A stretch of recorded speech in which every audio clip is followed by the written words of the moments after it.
Hello. Sorry I'm late. I had the thingy happened. It broke. Things broke. I I don't know why, but they broke. They're all broken. Everything.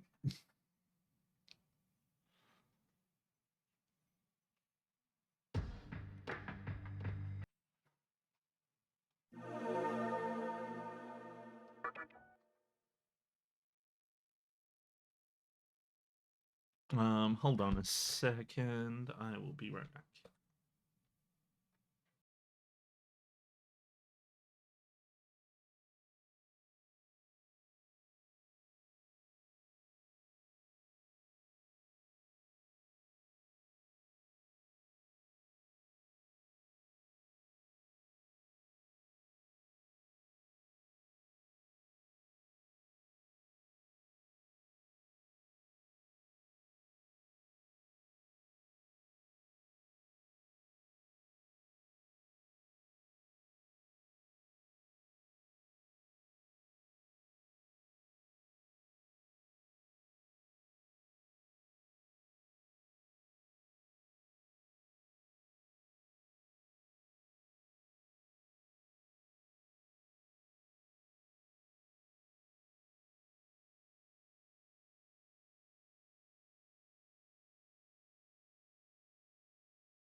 Okay, I'm back. I know that everyone was so glad that was so upset to see me go, and there's definitely a lot of people watching, and you guys are all great and wonderful, and I love you all.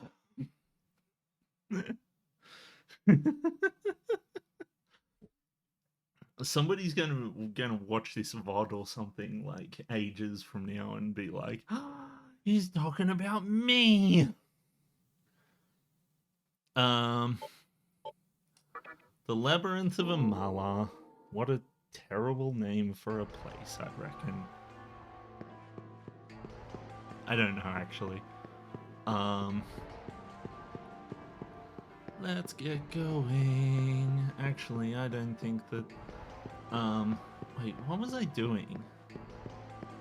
So before I was getting Black Frost, and then before that I was getting Flak Frost. I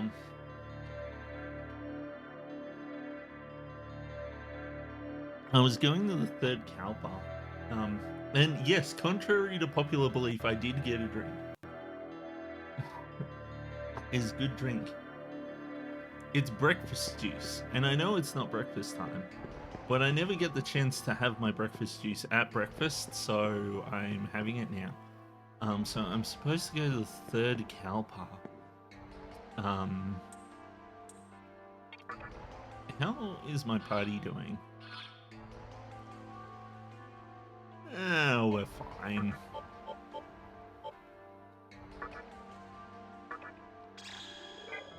Can I not cast Meteorama on my... I can't cast Meteorama on my non-active party members? Are you serious? Who the fuck designed this? I'm gonna have to punch them.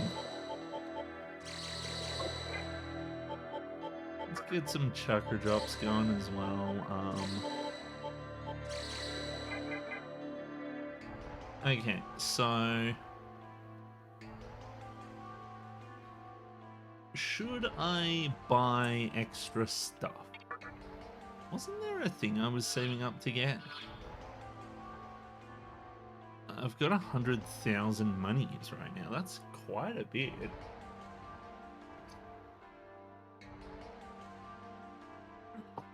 Where the heck did I get this much money from?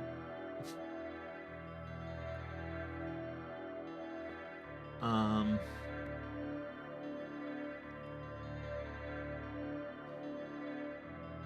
gonna switch that off. Why is my computer running slow today?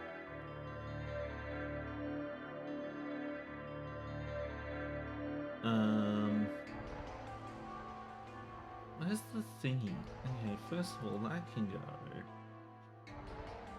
That can go. That, why is that open? So I'm just going through all the shit that I've got on my fucking running on my computer right now. Try and lighten the load on it.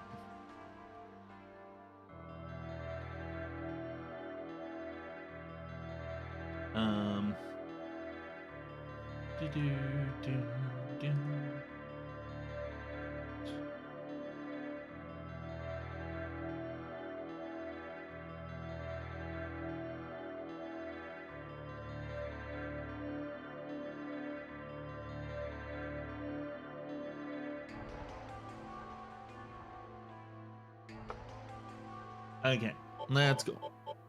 Let's get this show on the road. So I could buy like more items and shit, I suppose.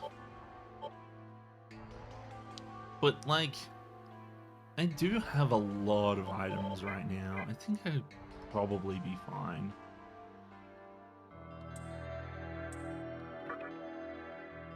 So this should lead me to the third Kalpa. The third Kalpa has what I need to... Oh, why did I fucking heal before doing this?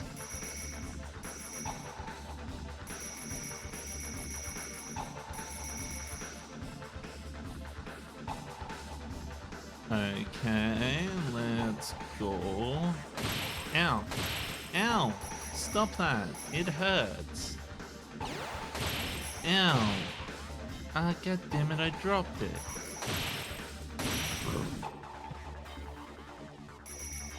I'm really bad at this one, apparently. Ow! Stop that. Haha, I won. I made it through. I obtained 130 macas. Oh my goodness, look at my party. Okay, well at least it only affected active party members. So let's go in.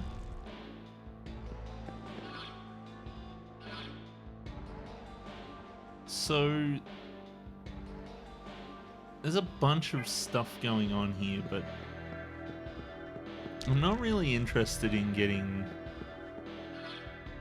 all of everything, really.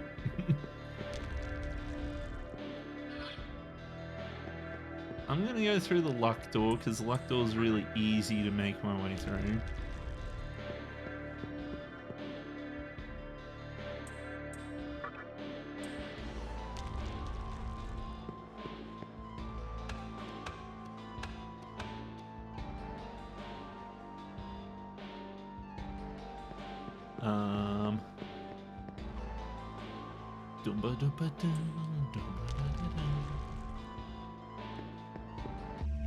Hi, Shady Broker. I'm not really after the Death Stone, no. I'm kind of happy with the enemies I've got, right? Okay, these guys... I forget what these guys are weak to. I could just jive talk them. Spyglass. They repel ice, they're null. Okay, so it was repel ice, but everything else they're good for. Lowers all physical magical attack, but high force damage with tornadoes good. Stasis Blade. Thunderclap raises body defense. Moderate HP recovery.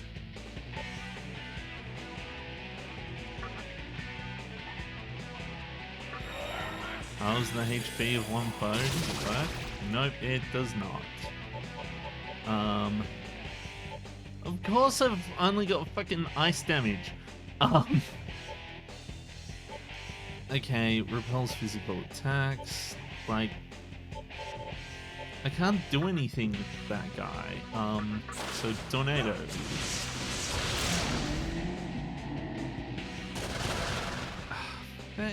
Why?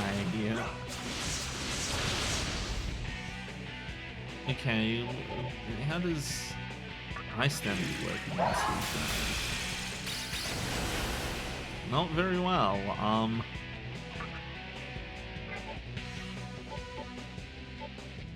Let's just pass. So I do have analyze on this guy. Null to dark, strong to magic, weak to light. Okay, violet flash then.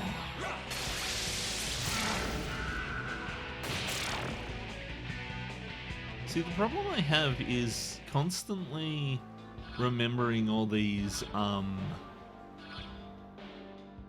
not the best at remembering the, stuff for everyone, right? So, like, some of the enemies have weaknesses, and I'm really bad at remembering them. Okay, so in order to get down there, I have to go to this place. I wonder what the Jack Frost says when... Oh, god damn it, I don't even know half of these people's weaknesses. Spyglass. Repels light and weak to force. Okay, weak to force is good. Let's give this a try. Okay, so it's clear that she doesn't like force. Oh, fuck off. Don't do any of this stuff. Go away. All of you, go away.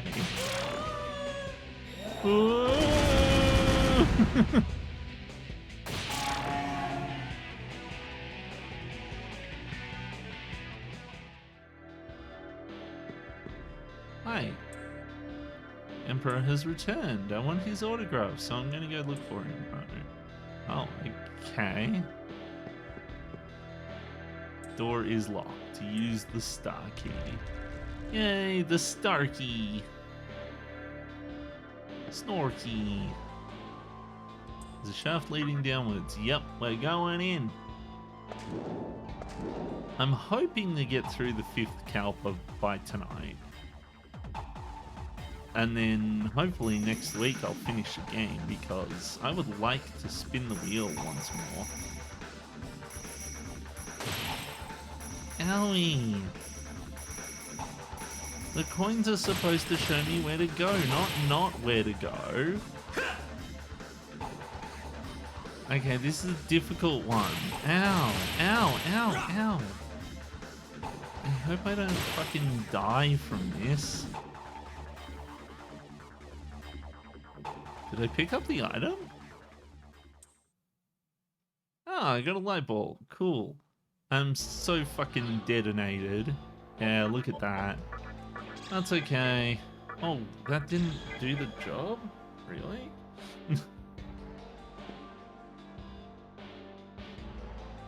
Okay, let's go. Door is locked. Use the star key. Star key, star key. There's a switch. Yes. Press the button for the switch.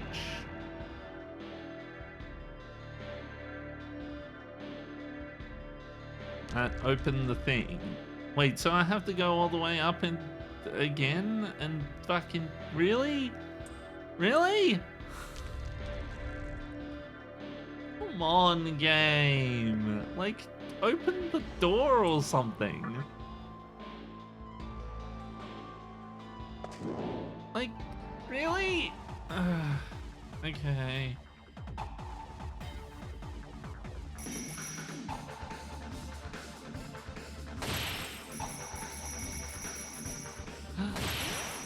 pointable.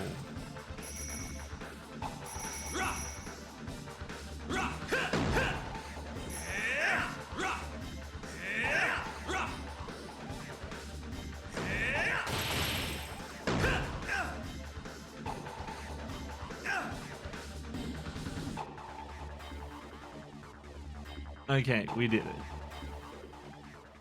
You obtained 91 Maca and a Dekaja rock. Gotcha. Nice. Dekaja.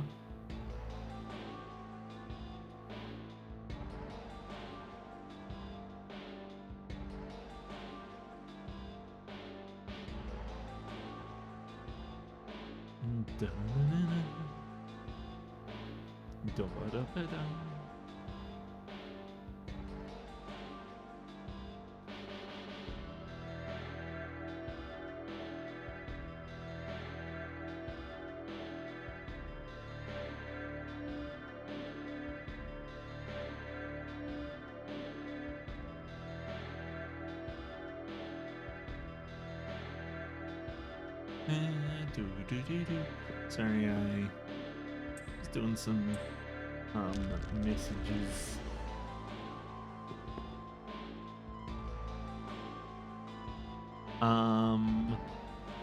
Okay, I'm supposed to go back up to the top. Or down. Actually, down goes to the next Kalpa, doesn't it? I'm pretty sure it does. Oh. God damn it, I have to go all the way down here to get to... No. You know what, I'm gonna go back up. Have I casted a Stoma? More importantly, is the Kagutsuchi going up or down? Please go... Okay, it's going up.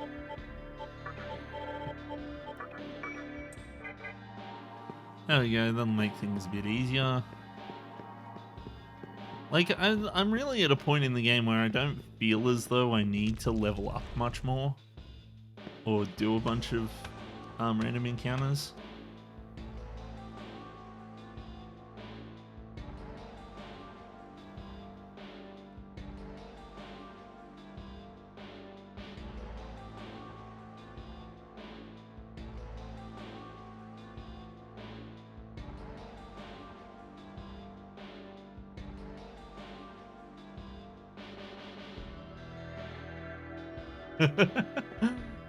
Oh my goodness, I didn't mean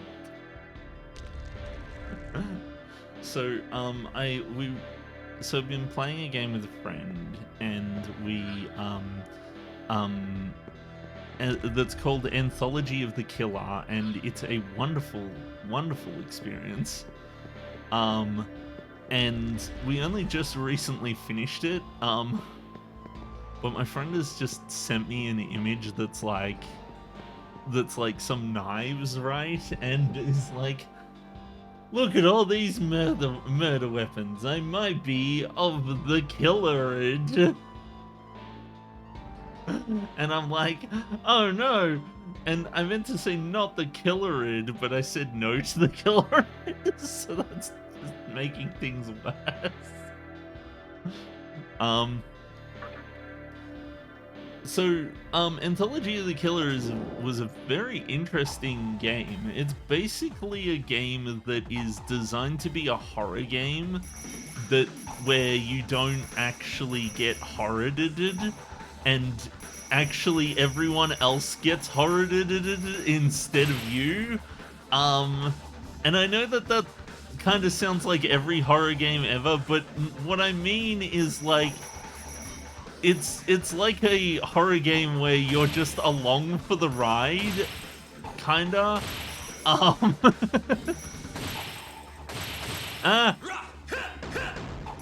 So like, you know how like in horror games, like, you know how in horror games there's always like a big bad guy that like chases you and stuff like that, and if you don't and you have to avoid getting got by the horror monster thingy.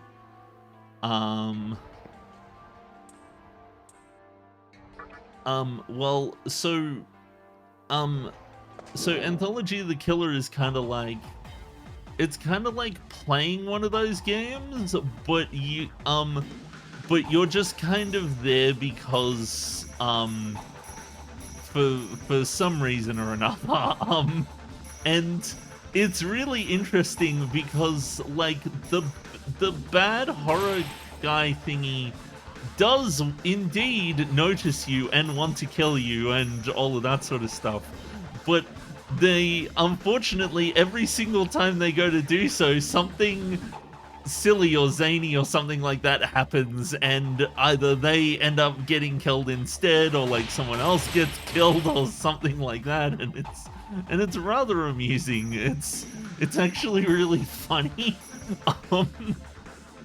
Because like they'll tie you to a chair or something like that, and then go on this mad monologue going on about something, and then you'll just like walk out of the room or some like you'll just find yourself untied and then walk away whilst they're like monologuing about something. Or or they'll catch you and they'll try to kill you, but they'll sit there and they'll argue about how to kill you or something. Or one time where you were about to get murdered to death, and another character walks in front of you and says, "Oh, hey, I know you. Can I get your autograph?" And then gets cut in half or whatever. But it's a really funny game. It's also very wordy. There's a lot of text in the game, and it's effectively an exercise in the it's effectively an exercise in the person who wrote it was trying to learn how to write stories or something, and they just kind of had a zany idea. It's difficult to explain. It's like a horror game where you're not really in danger because it's got all the horror aspects without actually like scaring or making you fear for your scaring you or making you fear for your life or stuff like that. I should probably wait for the Kagutsushi, but tornado. Mabufudai. Get iced. I was hoping there would be enough. 1, 2.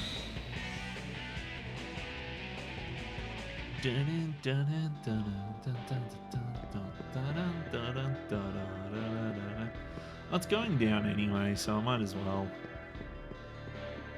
It's a lot easier to make it there if I just wait until it's at Beelzebub's house. But yeah, so the game, I find the game really funny, and it kind of, does this work on them? I think, yeah, I was about to say, I think Quetzalcoatl's blocks it. Look at you. Oh, god damn it. Why are you weak to not the thing that I tried? Tornado. Pass. Pass. How does Violet Flash work? Violet Flash works on them too, good. But so the game has quite a unique art style in that it feels like it was done in MS Paint with a thick brush, not a thin brush like what Pizza Tower does.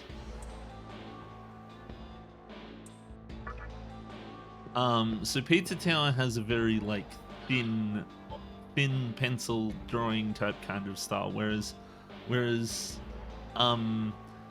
Anthology of the Killer has more of a like thick brush style.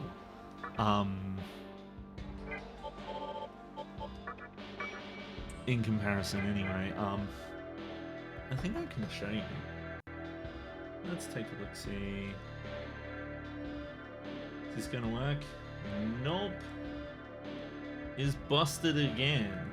Why is it always busted? Why does it gotta do this to me? Anthology of the Killer. So it looks like this sort of thing.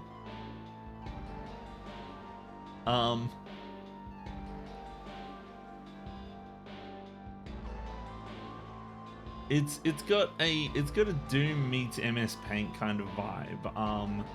And it's surprisingly good game.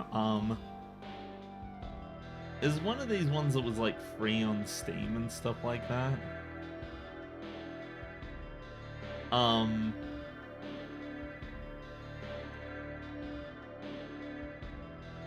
Go explore around and do stuff and things like that.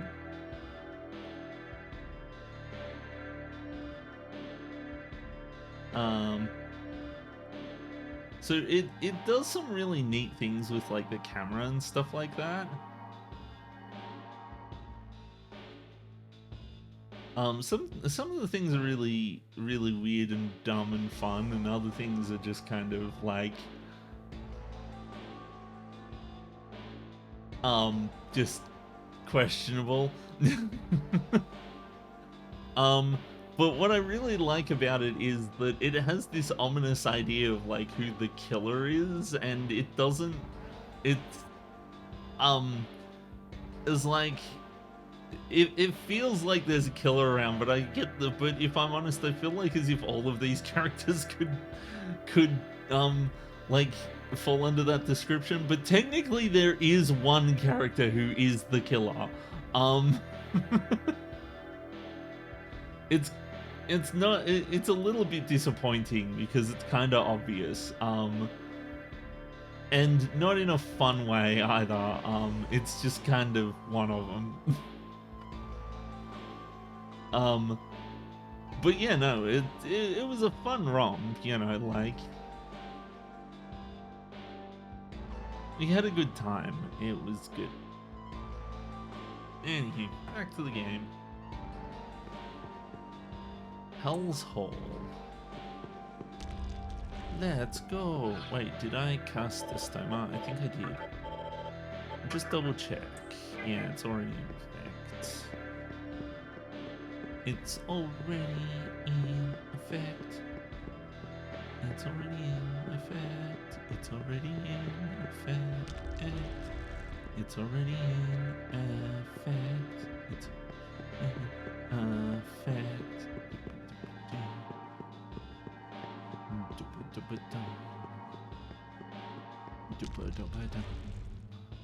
Wait a minute, that's not what I was after. There's another exit here.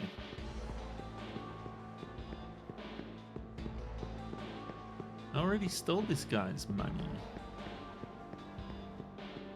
So I'm definitely gonna have to look up like the other endings when I'm done. I think this is the door, isn't it?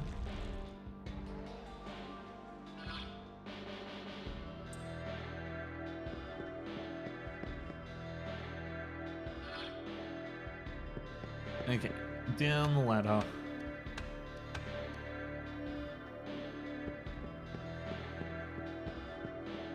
Now I'm back over here, and I can finally bloody well go to the next one. Hello. Get bopped to death. No, stop that.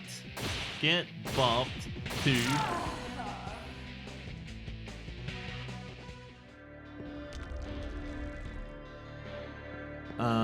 oh. Peephole. Well, I made it. I made it! It's a peephole. Will you look inside? Yes.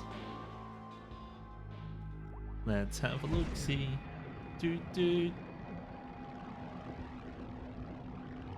Make me wish I played the PS2 version.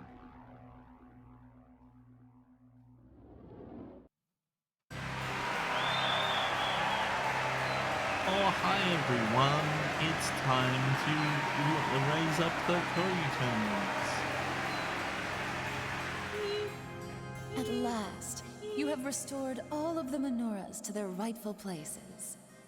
We did? Cool. I promised earlier that I would answer all of your questions, sparing no detail. Okay, sure. But then you didn't ask any questions. That the menorahs were not, in fact, stolen. Yeah. In truth, my master gave them to those whom he deemed worthy. And now he's deemed them unworthy. I must apologize for not being honest with you, but there is a reason. Yeah. If you listen to what I have to say, I am sure you will understand. Okay. The forces of light and darkness have fought throughout the universe, even beyond the flow of time. Okay. Their battles have affected every living being in existence. Okay, if you say so. Demons and humans are no exception. They have simply been cogwheels in the infernal machine called war. And the war still rages on, even as we speak. Okay, yeah, people do war. However, That happens a lot. One individual vowed to put an end to this eternal war. Oh. He decided to create a demon of chaos, one that would inherit his will and enter the final battle against the forces of light. I was supposed to be the one to fill your dark soul with light.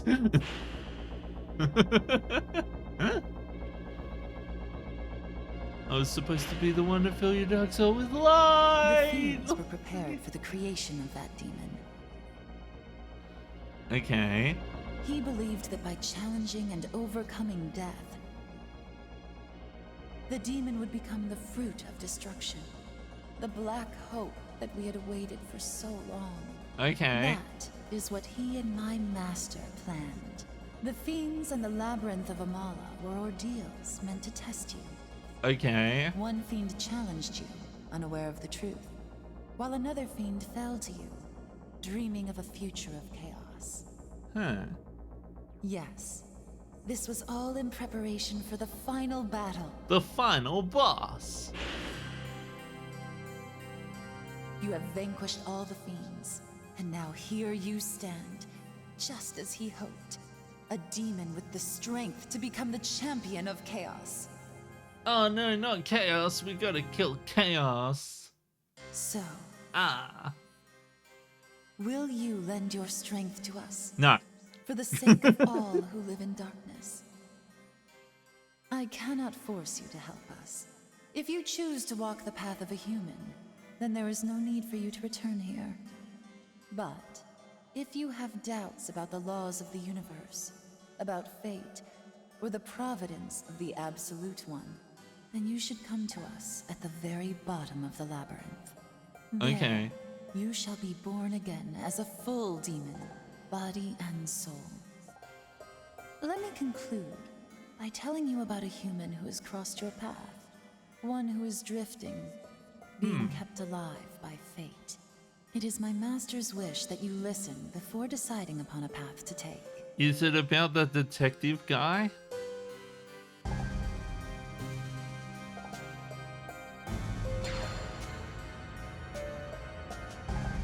Oh, we're there now. The man I am referring to. Oh no, that's was known this as guy. Hijiri in your previous world. Yeah.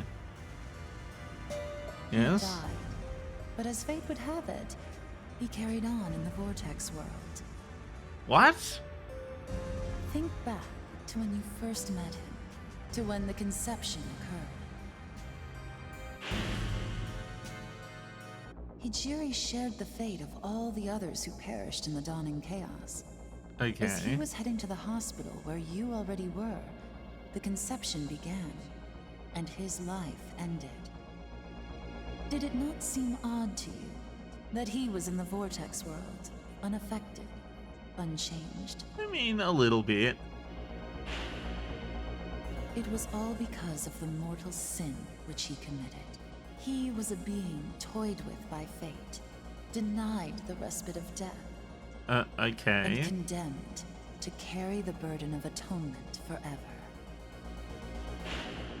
His What? punishment was to see with his own eyes all that happens in the world, to record the balance of events through all the ages. A task as endless as scooping water out of the sea with a cup.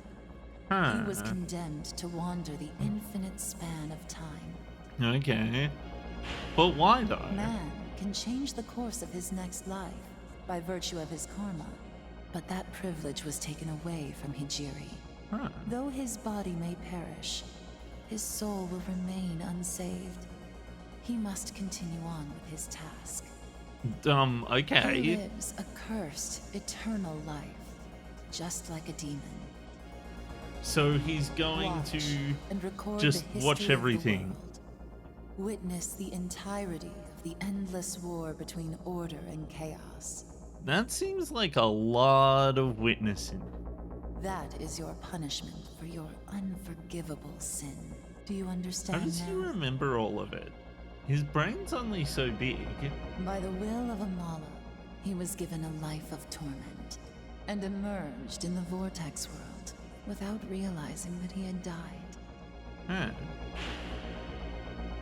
Neat. Soon after, your paths crossed again. That is probably because you have the potential to affect the course of the new world. So by accompanying you, he has unknowingly been fulfilling his destiny. So he doesn't know that he's the witness Tragically, of all time. He has no memory of his sin, his punishment, or even his death.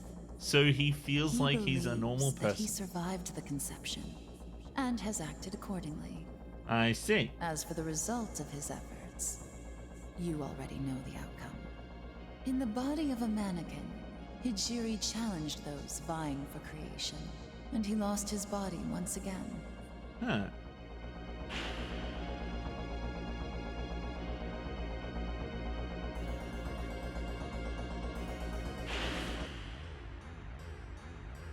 He is now on a journey to a new land of suffering. But Okay. his will can never be freed. But what if and his his will sin it never was freed redeemed. anyway?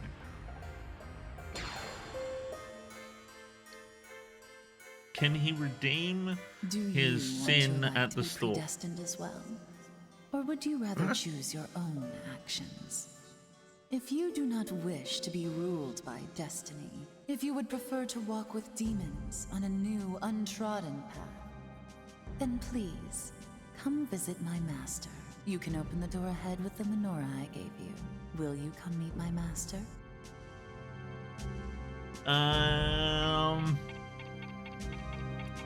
I don't know.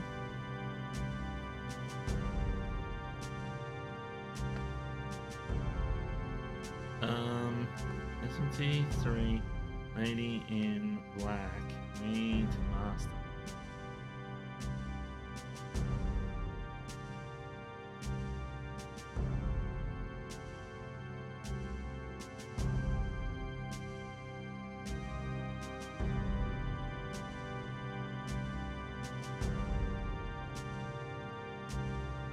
Okay, SMT3 guide.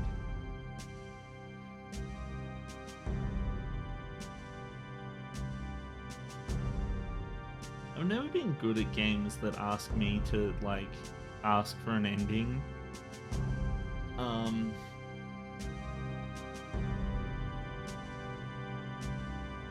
Really?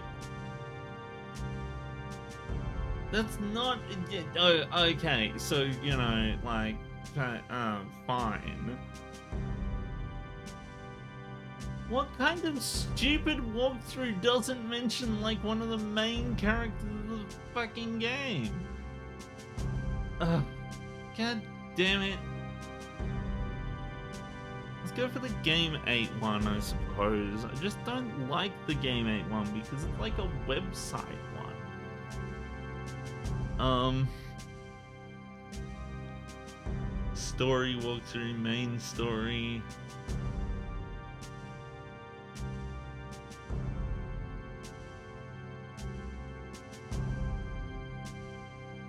Amala Network.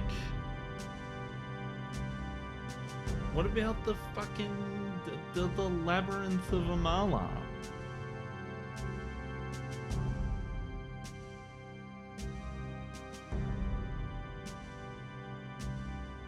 Demons, boss guides, skills, items.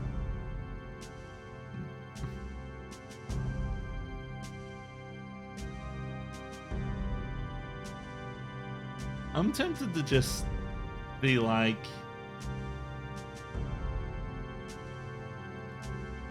I just want to know what the repercussions of this choice is gonna be. I'm so sick of games that are like, I'm gonna ask you a question and then it's not gonna even attempt to tell me what this, like, is gonna mean.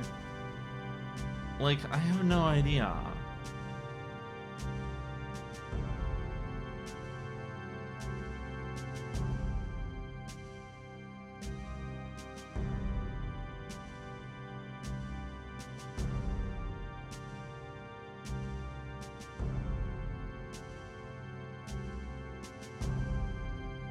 Fifth Kalpa.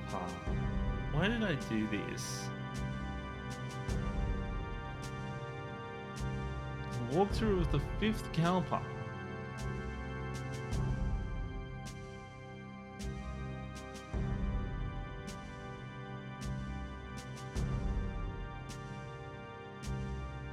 You will only be able to access this content if you are playing the Chronicle or Maniacs version of the game. What?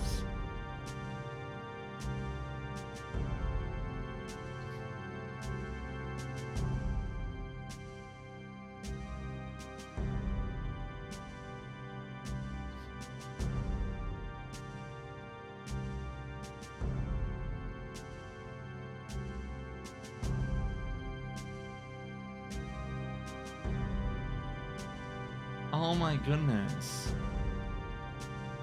I just want to know if I'm gonna, like, lock myself out or not by accident. It doesn't even say.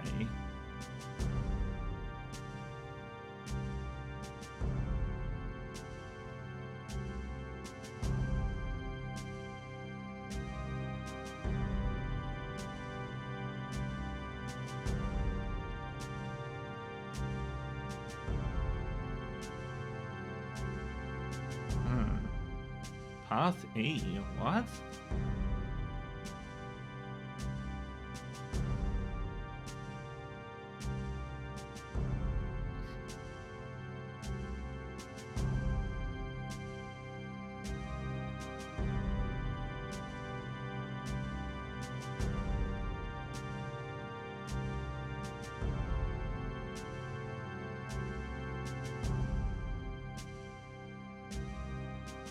Okay, I just...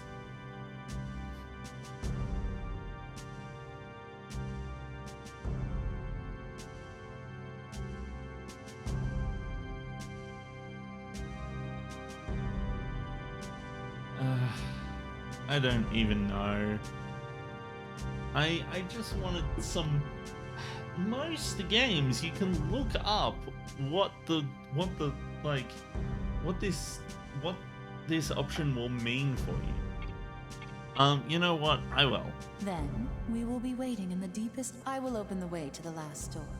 Please use the menorah and come see us. We look forward to seeing you soon. Like, if I said no, would it have just straight up locked out the last Kalpa?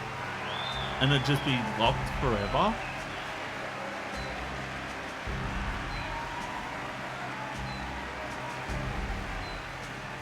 I don't know that I really want this ending. I don't know why I'm going for it. If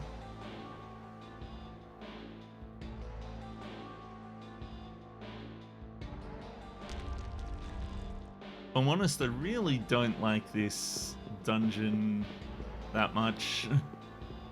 It's kind of like, the design is fine. It's just that it's long and tedious, and the game in general is kind of long and tedious.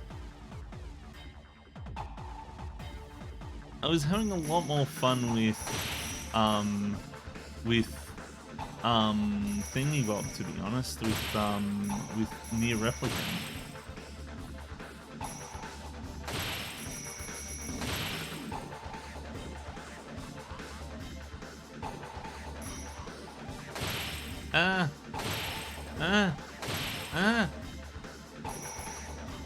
Wait, was that my phone going off?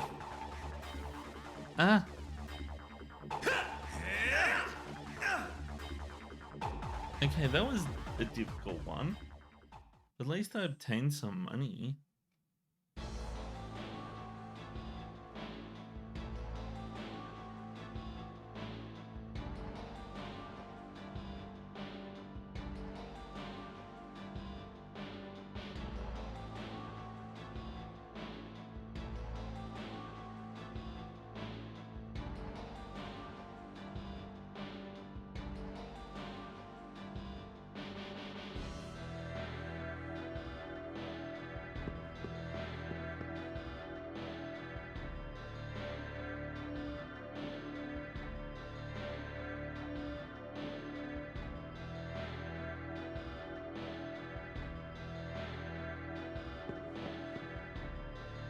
Oh, I'm like extra badly hurt.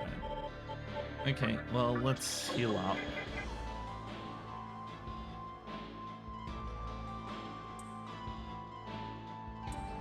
Yep.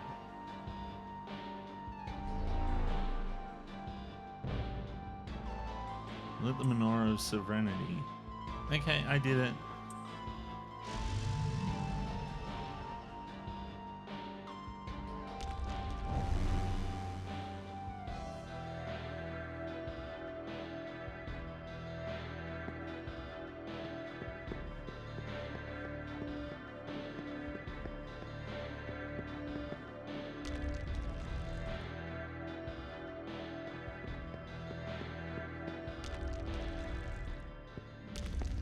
Oh, I should have fucking saved. Took you long enough. This is a bad idea. You deserve some credit for making it down here in the first place. With power like yours, you might even fit right in with the Kuzunoha clan. Be that as it may, the road only gets rougher from here. I'm sure you've noticed the great squall brewing between those who side with the old man and the others who stand in the light. That storm is getting darker by the minute. I see. And we're not the type to just sit back and watch as anarchy takes its course.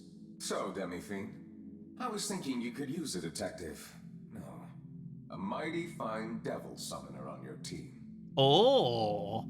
He's been through quite a few battles himself, to say the least. Well, how about it, new partner? Yeah, sounds good. I want Rido as a partner. Seems like the time we spent here in the Vortex world wasn't a waste after all.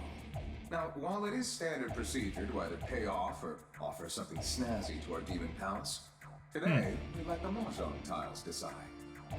Mahjong tiles? The rules are simple. What is it, Rido? Just like that? Are you serious? If you say so. Okay. We will hold 2 numbered tiles face down. If you pick the 9 tile, we give you 1 yen. Oops, it's Maka here, isn't it? We'll give you 1 Maka. But if you manage to pick the 1 tile, you get an even better deal. A whopping 100,000 Maka. Okay.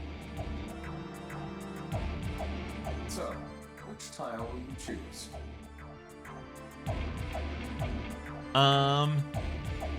Increment, oh wait, does it tell me? SMT3, which tile to choose?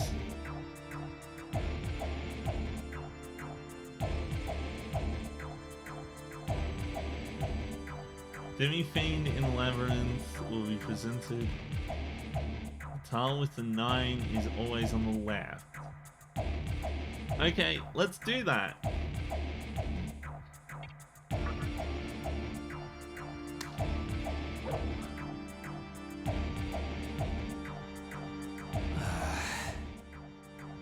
You got a 1?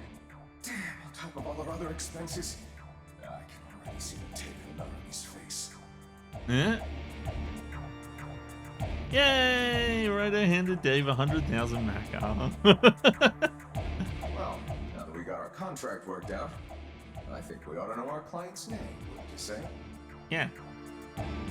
State your name. Introduce yourself to Ryder.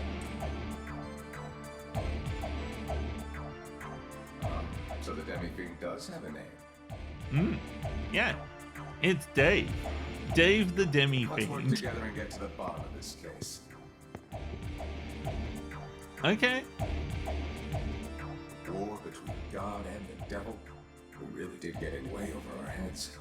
But to ensure the future of the capital, we'll give you every last ounce of power that Yatagarasu has to offer. Okay. Does this mean that I don't get to recruit Dante from the Devil May Cry series? Wait, I thought he was going to become like a playable character. Okay. Well, let's leave because I need to save.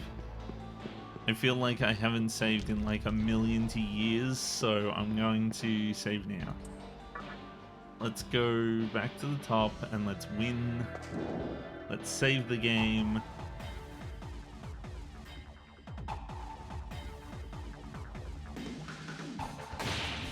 Ah, dang it, I still got fucking hit. What a bullshit. Up top. Down bottom. I got to punch.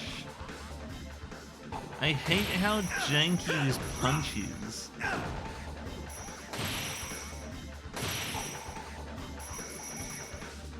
Ow, stop it.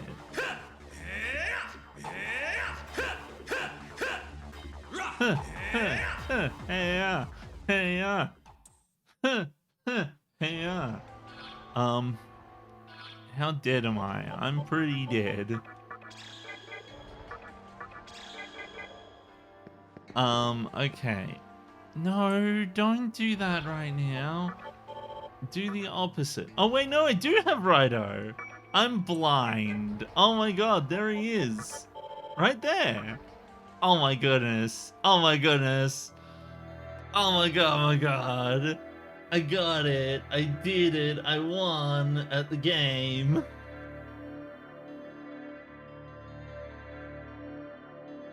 I done did it. I have won at SMT 3.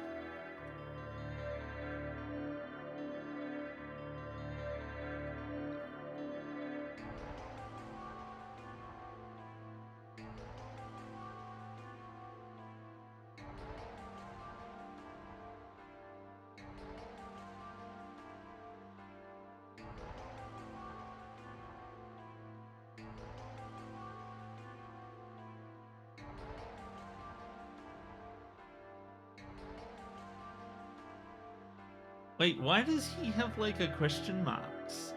He's a question mark man. Okay.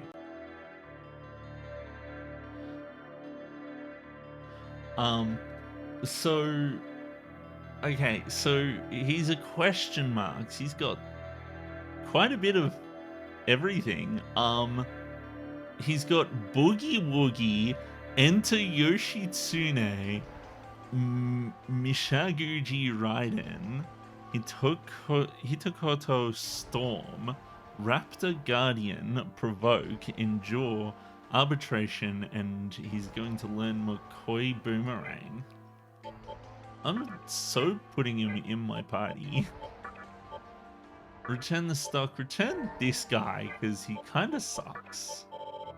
And let's get Rido going.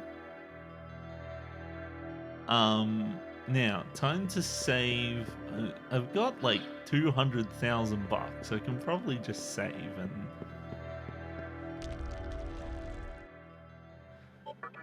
I love that he was upset that it was going to cost him that much money to, like, be part of the gang.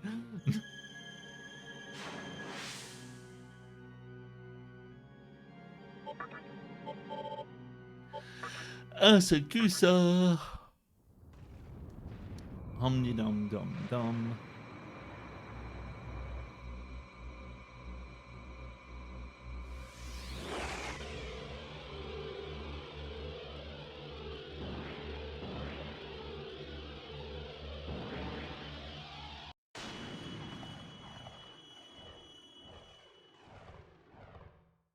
Let's go to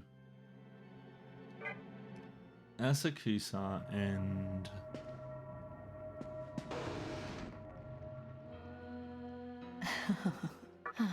heal everyone.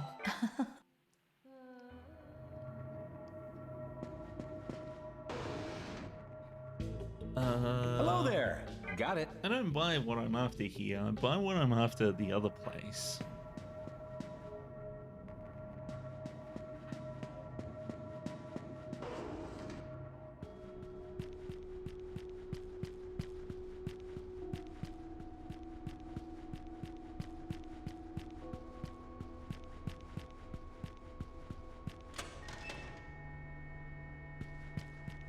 Okay, hello. Welcome. Well. Well. Hmm. Mm-hmm.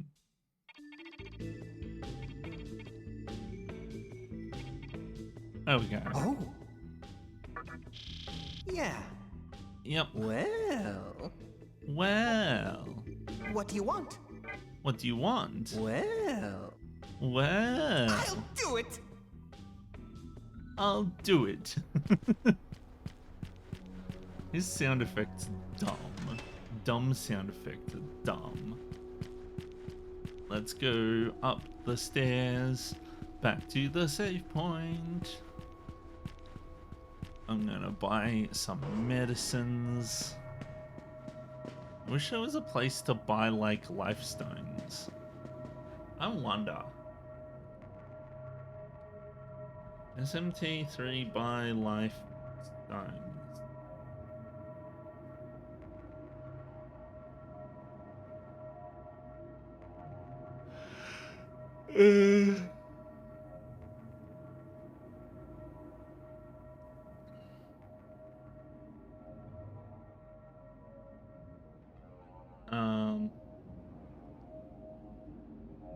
So I can't buy them? But why does it say buying price if it doesn't, if I can't buy them? Given my allies and NPCs found in cache tubes and... Yes, cache tubes. And other shenanigans.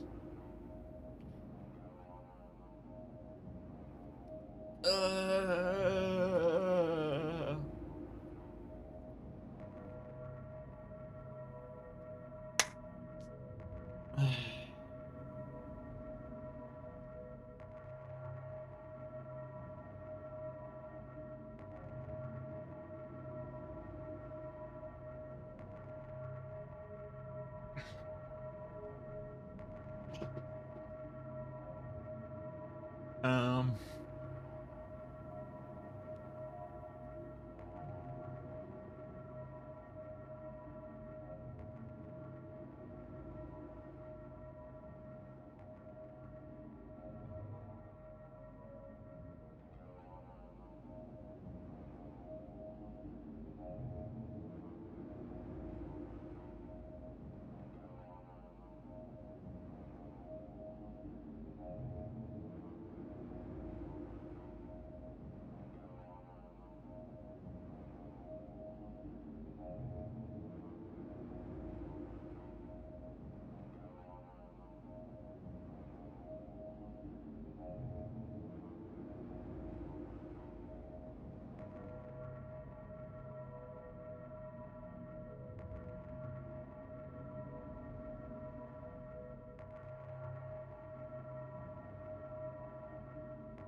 Okay, sorry, I got distracted. I'm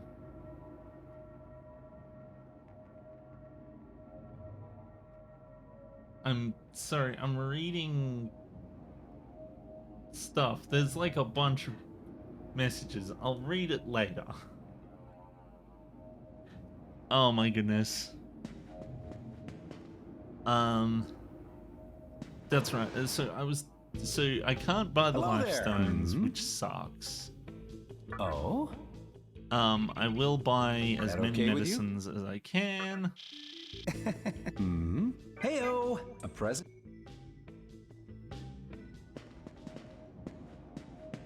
And then I save the game.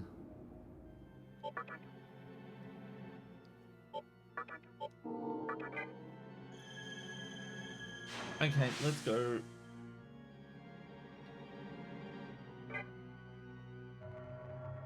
Wait, no, I meant to not exit out of there. I meant to go to the Amala network. To the Labyrinth of Amala. Yes. I don't know why I was feeling very much like... Yesterday I was feeling very excited to get into play SMT today. And today I feel like absolute rubbish. Right now I'm just kind of like, On the plus side, at least I can keep the door closed now because we're approaching winter, and it's cold enough for me to just close the door, and the heat of the PC and the PS5 actually like make it a lot more easier to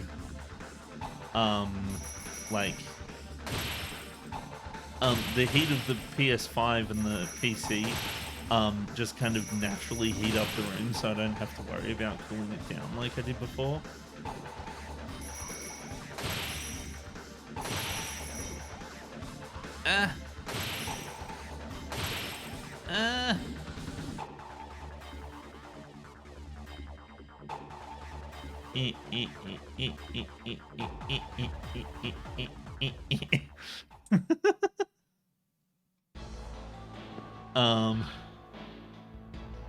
Oh, dang it, I'm out of the Grambins. Wait, do I have anyone... So what do these do? Multiple physical damage to one foe. High physical damage to one foe. High critical rate. High elect damage. High force damage. Negates and DAR effects on the party. Greatly lowers the defense, raise the attack of all foes. Okay. Survive a fatal blow with 1 HP. That's nice. Suits an angry demon.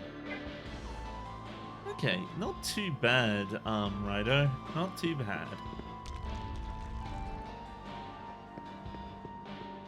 That being said, I should probably have somebody on the team. I mean, Dairahan might be useful.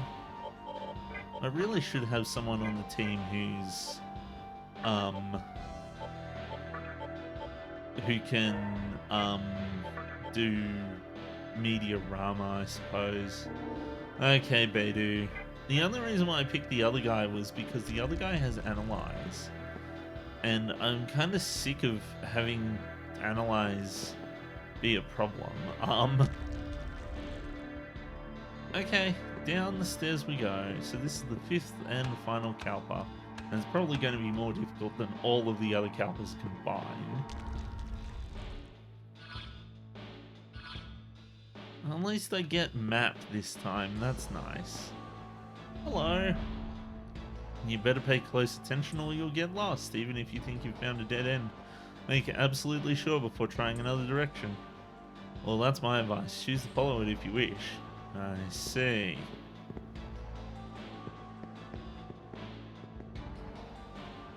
So, you've made it to the last Kalpa. This is where the women loyal to our master gather. You have done well in meeting his expectations, but if you underestimate us, you will not live to regret it. Huh, okay. You're almost to the very bottom of the labyrinth. Our master is waiting there. Don't give up now. Okay, if you say. Hello. Okay. Oh, Rido goes first. Okay. Summon! Do that.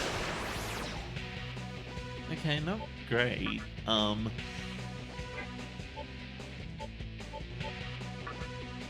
Let's take a look. This person is weak to ice. Well, that's good because I have ice right here. Hi, ice. I'm just gonna pass you, and I'm gonna pass again so that I can. It's a good thing I had that extra turn because otherwise I might have wasted it. Strong to magic, but that's about it.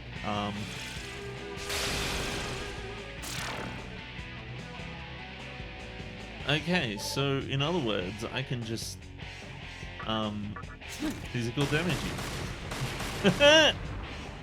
Okay, nice.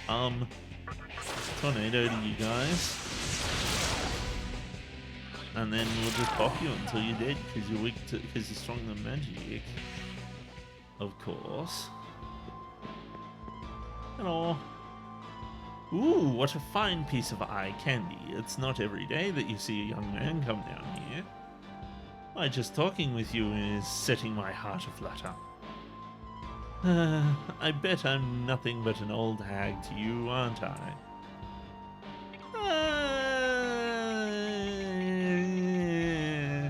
I think fine. Ah, you made my day. Here's a token of my appreciation. Demon healed you. Oh, nice. Sweet. That's better than a sharp stick in the eye.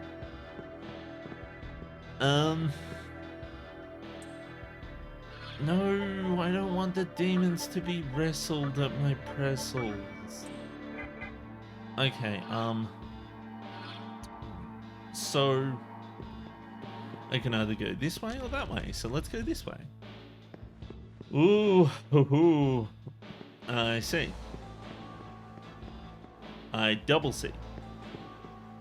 Let's go this way. Let's go this way. I see. I see. That's a dead end. This is not a dead end.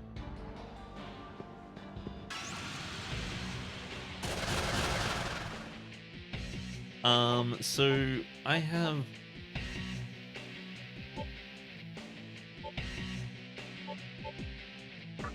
let's try like damage, see how we go.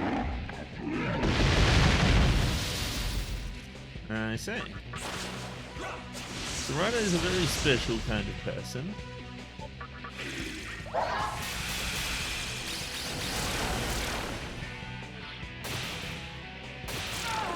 Oh jeez, I didn't even know Ryder could... Ryder just pulls out a sword, okay.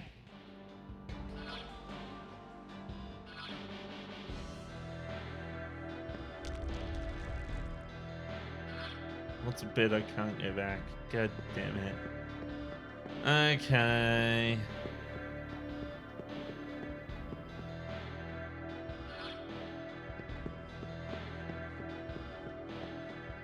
Okay, so this ladder goes down.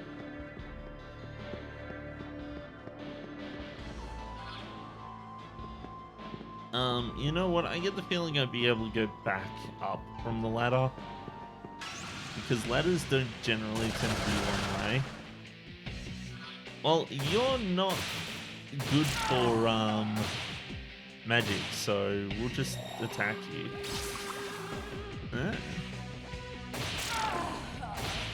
Beto is asleep, which is probably like alright. Okay. Why do I love bopping enemies to death?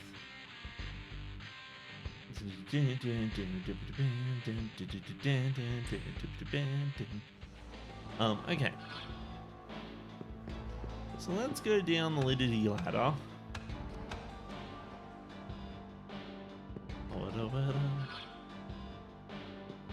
Okay, so I can go back up the ladder? Cool. Oh, button? Button! I'm sure it will do something awesome and cool and not bad. The door is about to open! There we go. Door open. Or as I'd like to say, dopen. Hello. Shall now test your heart. If you're a true demon, then you may see what lies beyond this door. Oh. Okay. Apparently I'm a true demon. I wonder what that meant.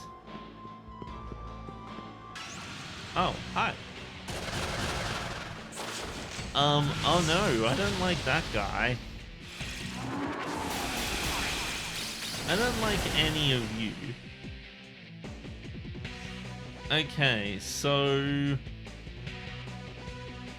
attack you. Bye, Mott. Okay. Spyglass on you. Weak to Alec. Okay. Wait, I didn't see anything else aside from Alec.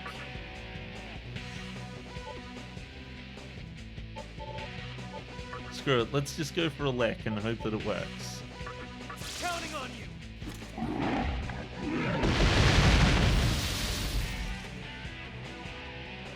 Okay, so let's see. Spyglass. Matter. Drains physical. Null to dark, weak to curse. Whatever.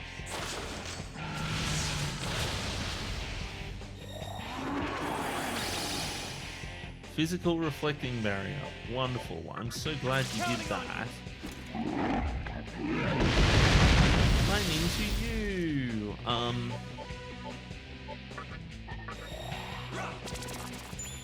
Repels dark, null to light, strong to magic. Okay.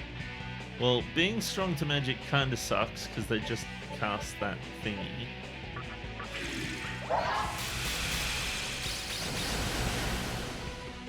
But there's not much else I can do.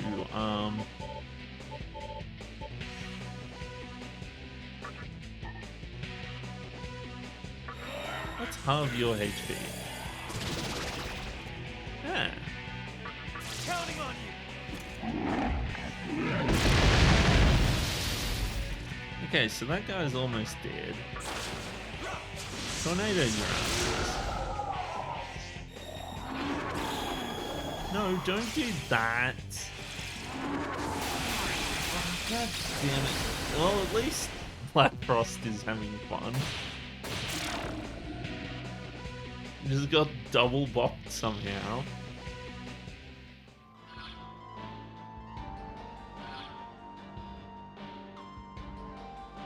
Okay, so items. Might as well make use of some of these, but since I did buy them.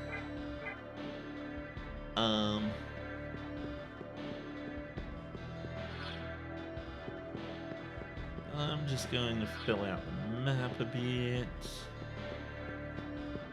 I actually am gonna like go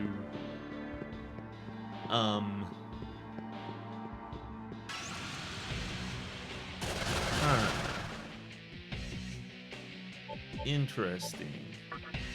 Counting on you. Okay, that's a weakness for one of them. There's a weakness for another one of them.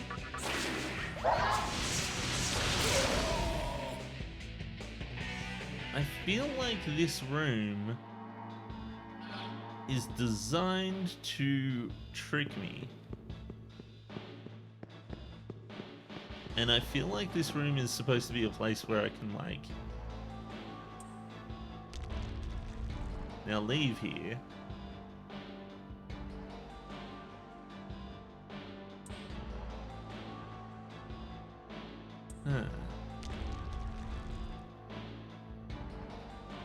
Okay, I wonder.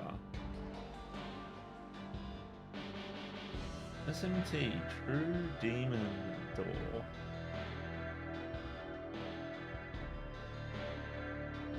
I think it only does something after you've been locked into the TDE. Tells you that only a true demon will be able to see the truth.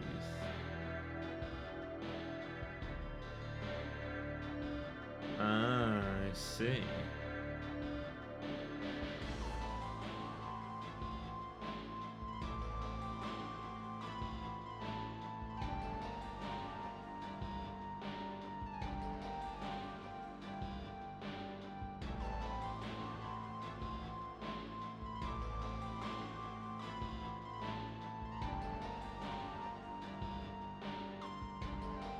Hmm.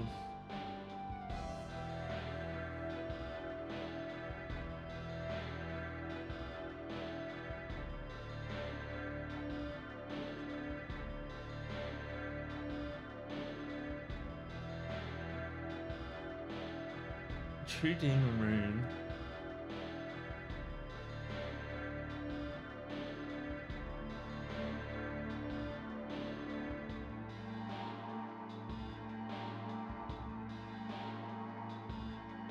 I see. So, yeah. So, the enemies here are difficult. But the enemies here are difficult, and apparently there's stuff, in here that I can get if I lock in the TDE. Which I suppose is the one I'm going for now.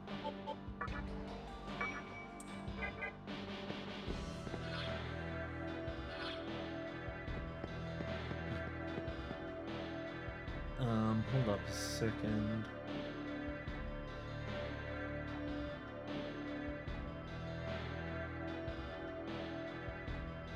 Oh, what timing?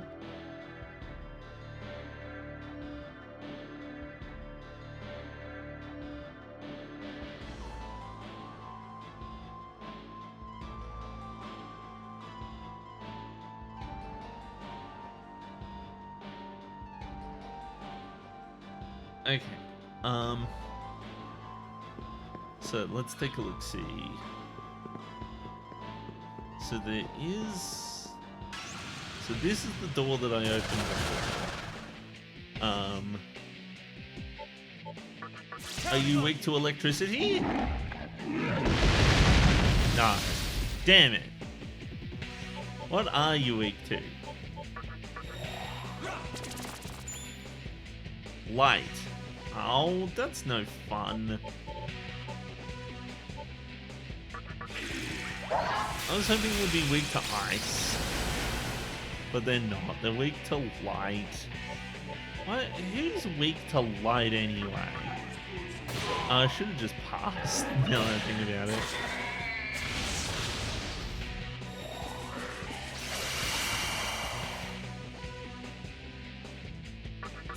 Let's do that.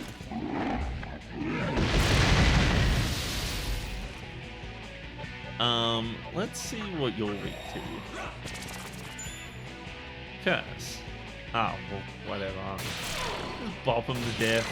It's easier. Okay, so I don't want to just like fucking go directly for the exit just yet. I want to explore this top area first. So right now there's a door up here, and there's a door over here. One of them is oh wait, this is just cache cube. Okay, one bead from the cache cube.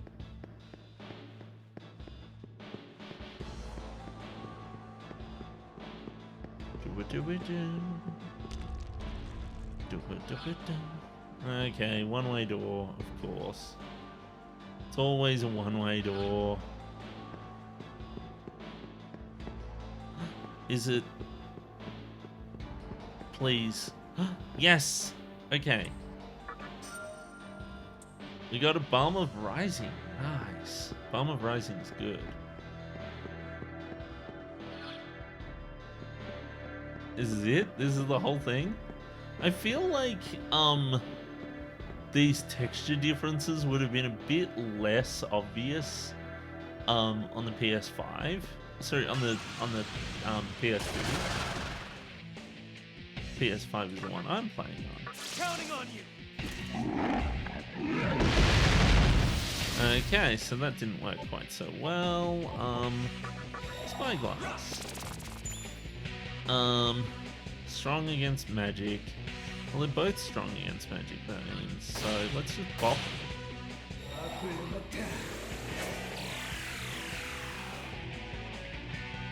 Snake Lady. Other, like, Diva Lady.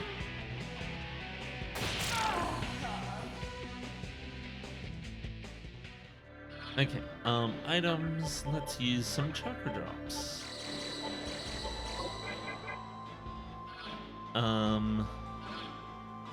So this is the only way I can go. I was about to say, I bet you any money you like that it's gonna go to the same place. Okay, here's to hoping that the game doesn't throw me a curveball and like change the layout or something. Okay, I forget what any of you guys are, so let's lightning you to death. Spyglass on you. You're strong to magic. Okay. Okay, so ice is her weakness. Attacking you is your weakness. Attacking you is your weakness. And let's see if we can get another spyglass out of here. Strong to magic, so attacking is basically the go now. Well.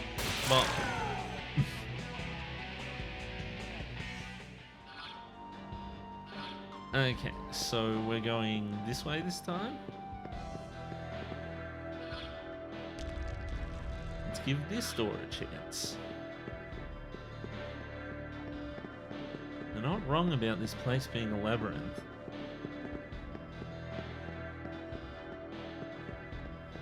Okay, so we've got a fair few doors to explore. Just gonna attack you guys. It's surprisingly effective.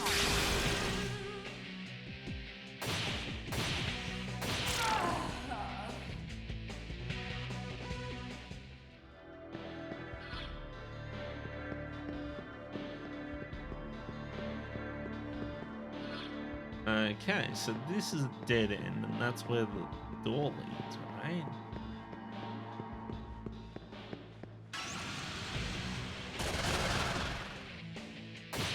One, 2, 3, 4, 5. Don't steal me mana. That's mean. Mean is not the name of the game, except it is because it's SMT3. It's Shin Megami Tensei 3. You. Why did I do that? That's not what I was supposed to do. I was supposed to do this. I picked the wrong guy. Yeah, so it's straight up just... Okay, well, that's cheap and mean and dumb. I thought there was going to be like a bunch of doors to explore. But no, it turns out they're all just dumb. It's just a circle. Just big old circular circle. Hercule. There's 2 for that. Oh, this is just a dead end. Okay. Attack, attack, attack, attack. Attack, attack. Attack, attack.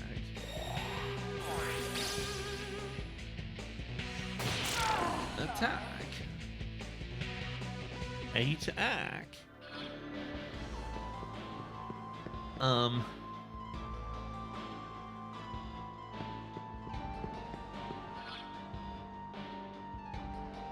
I see where that door goes. It's kinda obvious. Half. 5.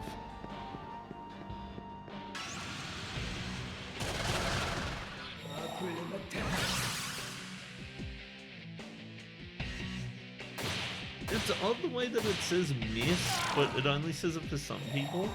It's like as if it targets. I think it targets random foes, doesn't it? I suppose that makes sense.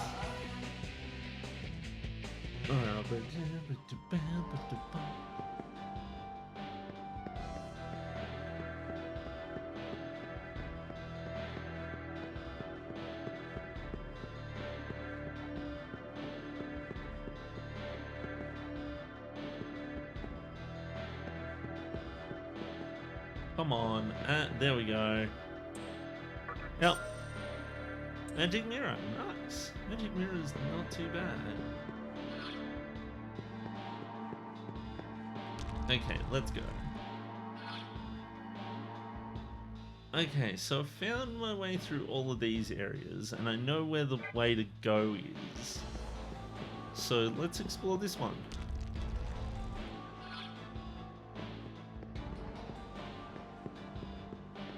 Oh, there's nothing here.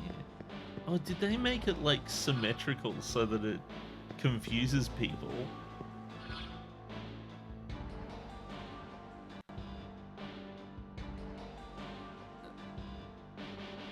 I think it's like the opposite.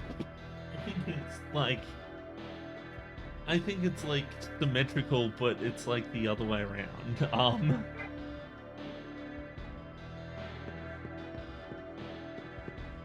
Let's go this way.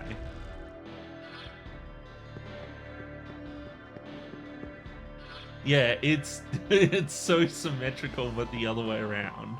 That's awesome. So this so if my theory is correct, this should just plonk me out here, yeah. So this one thing I will give SMT3 is that I think it's actually got really good dungeon design. Some people might look at it and think, it's terrible and all that sort of stuff, but I don't know. I think that it's actually really well designed in the dungeon department. It's a bit complex, but it's not too complex. Like, it's not like Phantasy Star 1. So Phantasy Star 2 levels of complex. So in theory, if I go this way, that should lead me to another ladder, right? Aha! Oh, I see what they're doing. I'd wager that the Kalpa is symmetrical, like all the way down. Well, symmetrical in the sense that it's like flipped symmetrical. Cache cube. So see how this one, you see how there's like the ladders on the opposite sides? One down the top on the left and one down the bottom on the left and one down the top on the right.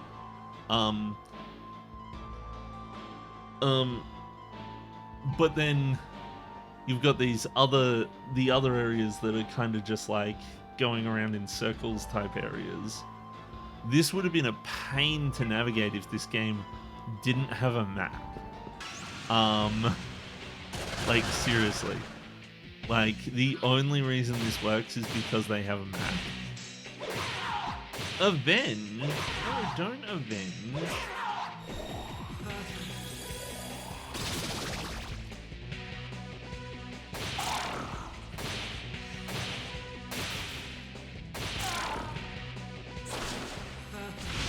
cutter. I have no idea who this person is, but they seem reasonably susceptible to getting bopped on the head, so I think they're fine. Ah, I got a level up. Please customize your stats. So my luck was already high enough, so let's go for strength. Yep. Manade! Learned Manade! Just like Kool-Aid. What does it do? Slight MP recovery after battle. Must be in the active party. Instead of Jive Talk, let's go. Let's do it.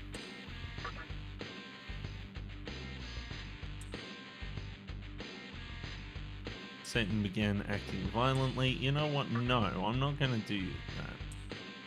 Because last time I got cursed, and I really don't want to get cursed in this dungeon. Okay, so let's go to where the ladder is. Let's take a look. I assume that it's going to be like the same on the next level, right? Maybe not.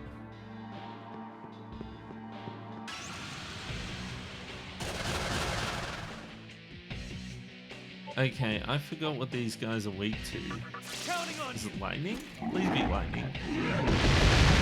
It's not lightning. Okay, what are you weak to? Dark. And okay, so they just repel physical, but there's not much else I can do. Gotcha. Okay, so the bird reflects ice.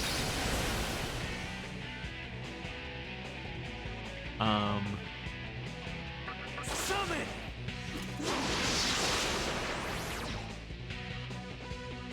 So what's the bird weak to?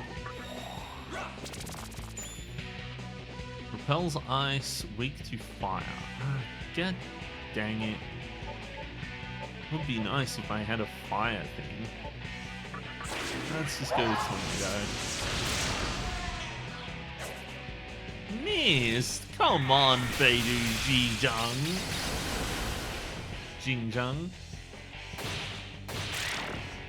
Xinjiang.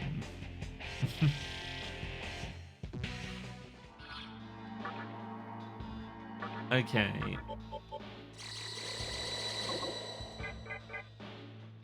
Should swap out Beidou for Ouija Man.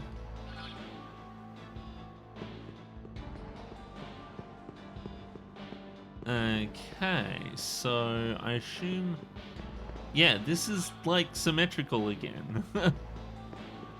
And I bet there's a button switch over here somewhere. Yep. Thou hast summoned me by playing SMT3. Yep, indeed. I'm on the 5th Kalpa at the moment, which is like, well, it's a thing. God damn it, my chair is Blair. I wish I had a better chair. I'm tempted to redo my my setup with like a couch instead, just so that it's not so uncomfortable to sit here. Like, this chair is better than what I had before. Are you doing Kalpa? I remember you said you wouldn't. I don't remember a lot of things I said. I think I said I didn't want to do something. I told the guy no, I wouldn't do something. And I think it locked something out. I'm not sure what ending I'm getting. It's fine. It's fine. Oh. Okay.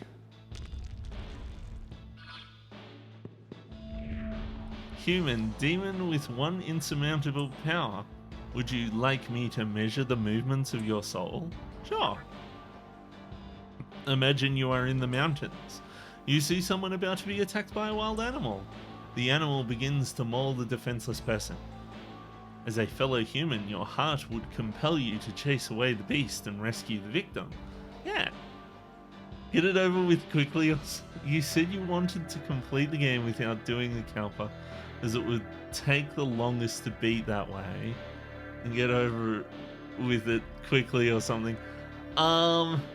Yeah, I probably should have done.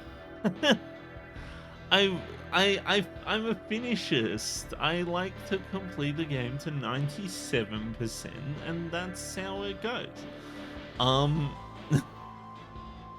And so far I haven't reached the 97. I haven't reached the 3% of this game I'm not willing to do yet. As a fellow human, your heart would compel you to chase away the beast and rescue the victim. Ah, but now you're a demon. Suppose you kill the animal with your newfound strength, crushing it with your bare hands. The human would then fear you, since you have proven yourself more powerful than a wild animal. With your demonic strength, you can no longer be human. You are more dangerous than a beast. Okay. Wait, what if I said no?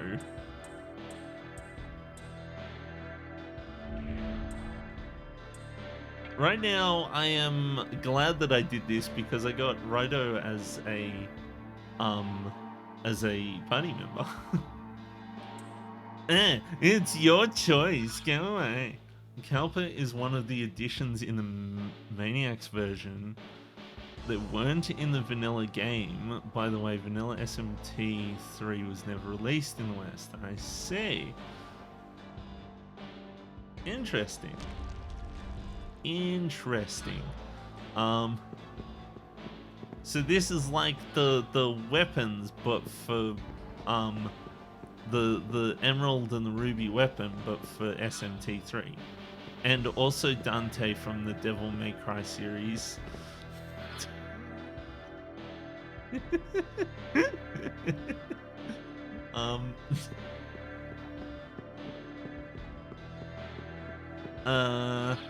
Wait a minute. Where's the place? So this is the thing. Oh, hi. Angels cast down from the heaven had no other choice but to become demons. Are we fallen ones to blame, or is it the fault of those who cast us down? I wonder what our master thinks. I'd like to ask him one of these days. I always find it interesting when the international versions of games just have like crazy extra stuff that you would think would be like part of the base game anyway.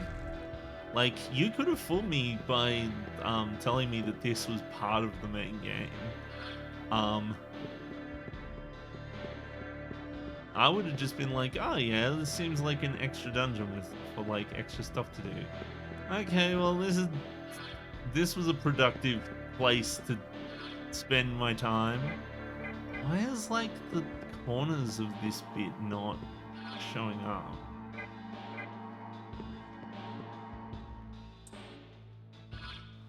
But I do know that for a lot of releases, when they get released in the West, they get like re-released back in Japan as like the international edition and stuff like that.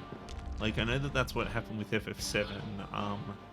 Because if you ask me, the additions to FF7 were actually like a really well like thought out.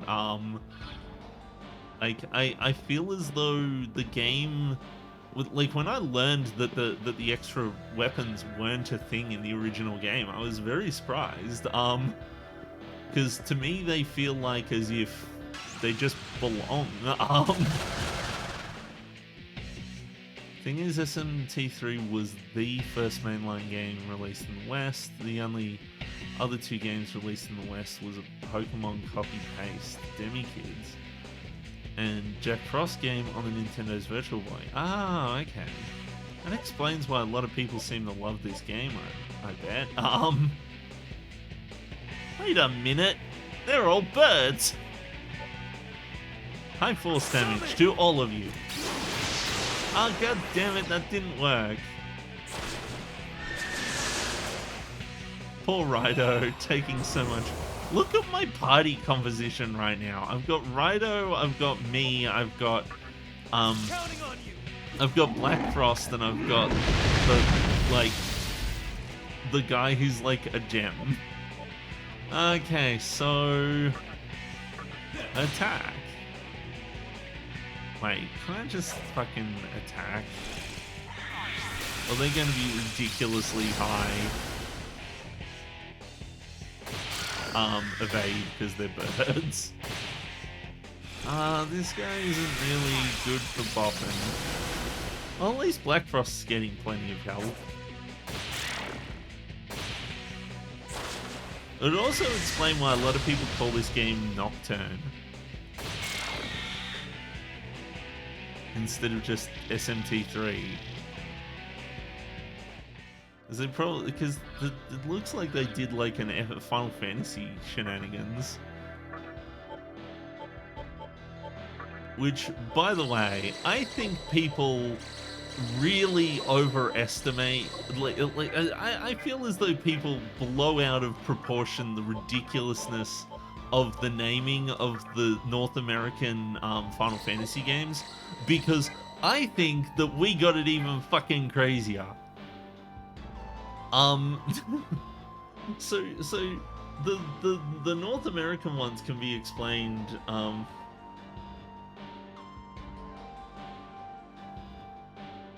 scheme, North America, whatever. See this infographic. This is all you need to know about how Final Fantasy released in North America. It's simple. Final Fantasy 1 is Final Fantasy 1. Final Fantasy 2 and 3 got skipped. Final Fantasy 4 became Final Fantasy 2. 5 got skipped, and Final Fantasy 6 became Final Fantasy 3, and then Final Fantasy 7 is 7. Right? It's easy. Like, 2 is 4, 3 is 6, and the rest got skipped. That's it. And then it's back to normal. This is easy. You know what's not easy? Fucking Final Fantasy Mystic Quest. Final Fantasy Mystic Quest, right, is released as Mystic Quest Legend in the Power Regions. Now, the reason why it was called Mystic Quest Legend in the Power Regions is because in the Power Regions, Final Fantasy never released. So it's actually the first, as it says here, this is the first Final Fantasy game to be released in Europe, right? Wonder what the reaction of American Final Fantasy 3 fans when they see FF7. Yeah, that would have been dumb. Yeah, so Mystic Quest is the first Final Fantasy game to be released in the Power region, right? And so, as a result, it doesn't make sense for them to call it Final Fantasy Mystic Quest because Final Fantasy doesn't exist. It's not a name in the Power region. So, obviously, the solution is to call it Mystic Quest, right? Wrong! Because there is a game called Final Fantasy Adventure, right? And Final Fantasy Adventure is actually Seiken Densetsu 1 in Japan. And Seiken Densetsu 1 was released as Final Fantasy Adventure in North America, but it was released in Europe as a Mystic Quest. So they couldn't use the name Mystic Quest because they had already used the name Mystic Quest for Final Fantasy Adventure, which is actually Seiken Densetsu 1. So that's the reason why they had to call it Mystic Quest Legend.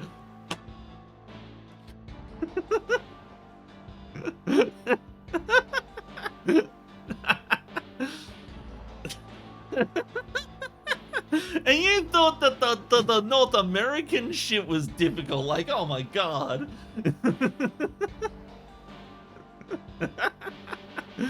The Mystic Quest Legend is an absolute mess.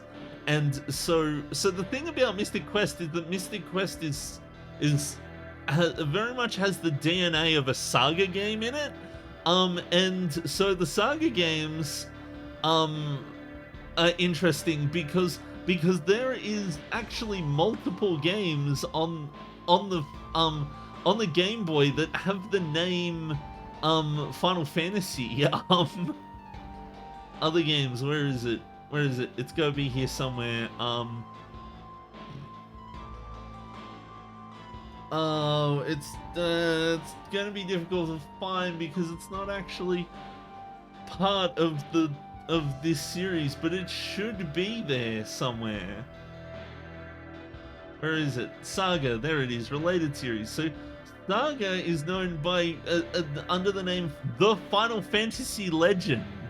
So you've got Final Fantasy Adventure, which is actually the first game in the Seiken Densetsu, the Secret of Mana series, which was named Mystic Quest in Europe, and then you've got the Saga games, which are known as the Final Fantasy Legend in North America. And I don't think they got I don't think these didn't get a release over here, so yeah, oh, and then all of a sudden, after having Mystic Quest Legend, and those are the only two games in that series that came over here, and of course its sequel, Secret of Mana, which we also got, so, after having Mystic Quest Legend, and Secret of Mana, Final Fantasy VII!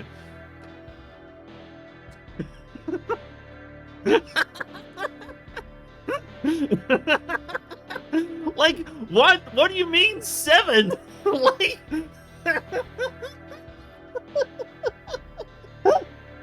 like, you can imagine my surprise when my brother came home with a copy of Final Fantasy VIII, and we didn't even know that there was any other Final Fantasy games.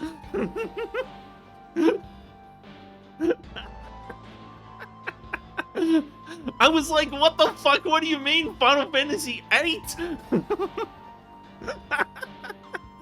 Because that was the first one we got, but it was basically the same reaction. I was like, okay, so where are the other Final Fantasy games? I've never played them before. I've never heard of them before. So that was fun. That was crazy. But no. 2 is 4. That's confusing. At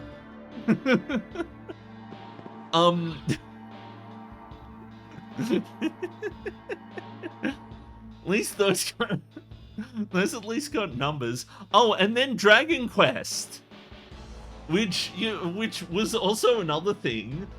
So Dragon Quest 8. That's the one we got.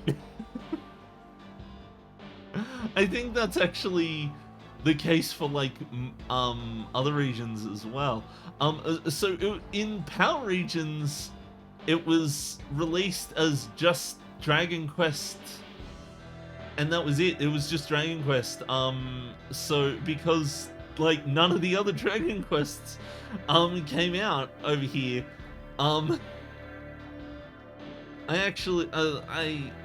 I had a copy of this game for the longest time, but I had to sell it because I had no money. And it was worth something. But yeah, no, it's just Dragon Quest. It's not Dragon Quest 8 over here. Which makes the release of Dragon Quest 9 even more confusing.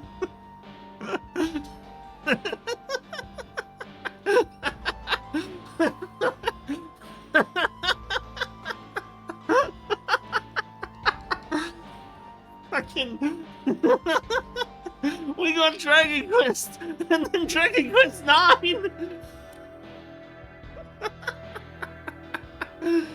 Oh my god, that was so dumb. That was so fucking dumb.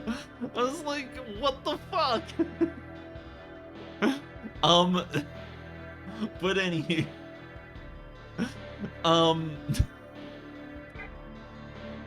Imagine, like, Just imagine sitting there playing Dragon Quest on the PS2 and then they're like, oh yeah, let's release Dragon Quest 9 on the DS. The times when you appreciate that these are not direct sequels. So I had that thing with MSN was that I was using MSN 6 and then all of a sudden MSN 14 came out and it was real. I thought it was a virus. I just downloaded it out of morbid curiosity and fucking no, it was actually like an official version of MSN. Blew my fucking mind, I'll tell you that much. Oh, okay. We're here now. This is a very thing. Yes, MSN. Oh, hello. You know, the old instant messaging service from back in like the early 2000s. Somewhere in here are doors that will test your demons. They test various attributes and may even kill a demon if they are inclined to do so. Some will ask for specific demons to put on the chopping block. If you want to go on ahead, be sure to bring a variety of demons with you. Huh. Interesting. If you wish to pass, let one of great magic step forward.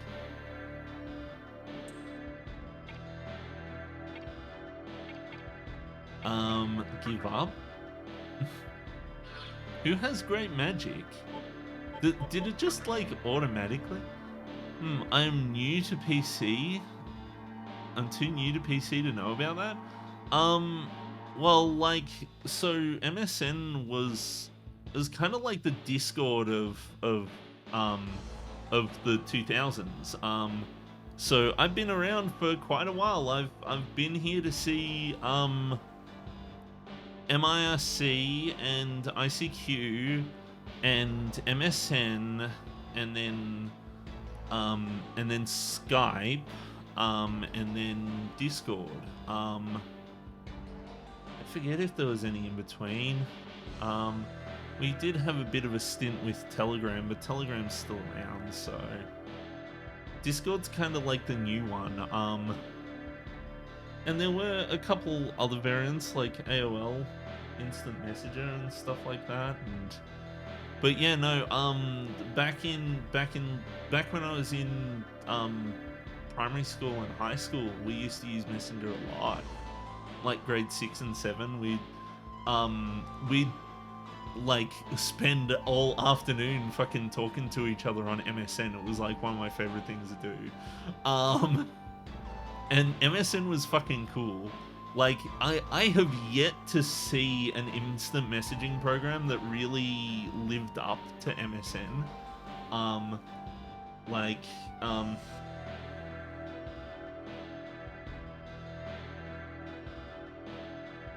It looks so dumb by today's standards. Let's see, let's get a bit bigger of a window here. Like this.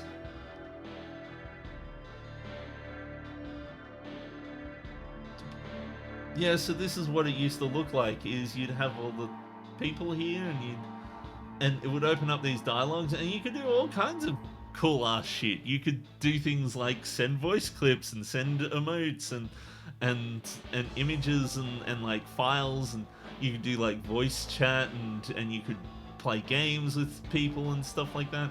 And there was this really dumb and cool feature where you could I've never used Windows XP for other than Notepad and MS Paint in school. I've used like every Windows. Like back when I was a kid, we had Windows 3.1 and Windows 95. I kind of started with Windows 95, whereas Windows 3.1 was more of a thing that my brother used. And then we got Windows 98, and Windows 98 we used for quite a bit because, you know, it was just kind of like a better version of Windows 95. And then there was Windows 2000, and I was really excited to get Windows 2000 because Windows 2000 had a very special feature, and that was animated context menus. It would like, you could get them to like fade in and fade out when you right clicked on things. It was so cool. But then Windows XP came out, and I hated Windows XP because Windows XP looks like this. Windows XP also has a plethora of other issues, but everyone loves it because it uses the NT kernel, and as such it's much more stable than Windows 98 was. And I didn't care about that because I've been using Windows 2000, and Windows 2000 also runs on the NT kernel. It's the same operating system. It's like the difference between Windows Vista and Windows 7. They're like the same. But the difference was that Windows XP had this gaudy, awful looking interface. Like, I hated it. Like if you go to Windows 2000, right? Windows 2000 looks really schmick. Like, it had this cool ass like opening screen and all that sort of stuff. And it kind of looks like Windows 98, but they just put a nicer color and made nicer icons and stuff like that. It was a very clean looking operating system. And I really liked it. It is to this day one of my favorite versions of Windows. But not many people used it because it was geared for professional audiences. It was more for like professionals to use and stuff like that. And what the consumer got instead was Windows ME, and Windows ME is a dumpster fire.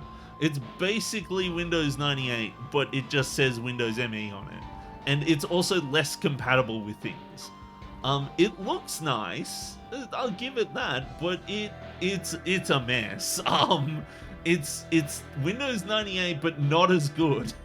And it also they just like updated the stuff to make it look like Windows 2000. But Windows 2000 actually had like a completely overhauled kernel and everything. It didn't use DOS at all, and it was actually, like, at the time we thought that sucked because it meant you couldn't play DOS games, but it was so much more stable. And that's what people think about Windows XP. But yeah, no, but yeah, there was Windows XP, and then Windows XP was around for like a million fucking years. It was around for like 6 years before we finally got a decent replacement, and that was like Windows Vista. And I loved Windows Vista. I thought Windows Vista was great, but everyone else hated it for some reason. People sit there and quote things like, none of my stuff worked with it, or it asked me to, it had like the user account control pop up all the time, and I'm like, okay, so one, I never had issues with any of my hardware working with Vista, but also two, you can turn those prompts off. You've always been able to turn them off. I don't understand why people hated that. Since you were against majority since the start. So you were against the majority since the start? Yeah, basically. I do agree with Windows 7 being good. Windows 7 is just a more refined version of Windows Vista, and I like Windows 7 a lot. I actually like a lot of the changes that it made to things like the taskbar and the ability to snap windows and all of that sort of stuff. That was really good. Windows 8, I felt, got a lot of hatred for no reason. Like, Windows 8 is just Windows 7, but they added a bunch of really cool features that Windows 7 doesn't have. Things like the built-in Bluetooth stack, and things like image mounting, and things like copy and paste pausing, and pausing and resuming. Like, the new copy dialogue is so much better. The new task manager was so much better. Like, Windows 8 made so many cool things, and then people were like, oh, but there's no start button. And I'm like, bitch, please, you want to go back to not having USB 3 drivers? Like, and having to install terrible third-party Bluetooth software, and that was another thing. Windows Vista did that as well, where Windows Vista introduced the Wi-Fi stack, which Windows XP never had. So in Windows XP, if you wanted to use Wi-Fi, you had to use these dodgy third-party applications that let your computer use Wi-Fi. And they sucked, and they never worked, and it was terrible. So then you got Windows 10, and Windows 10, like, it just kind of fixed everything that... So Windows 8.1 comes out, and Windows 8.1 fixed just about everything that people hated about Windows 8, so I don't know why people still hated it. But then Windows 10 came out. A lot of people really didn't like Windows 10 either. I always jump on board the new Windows when it comes out, because I like to see new stuff, you know, like, it's fun. I should probably, like, then you got, so Windows 8.1,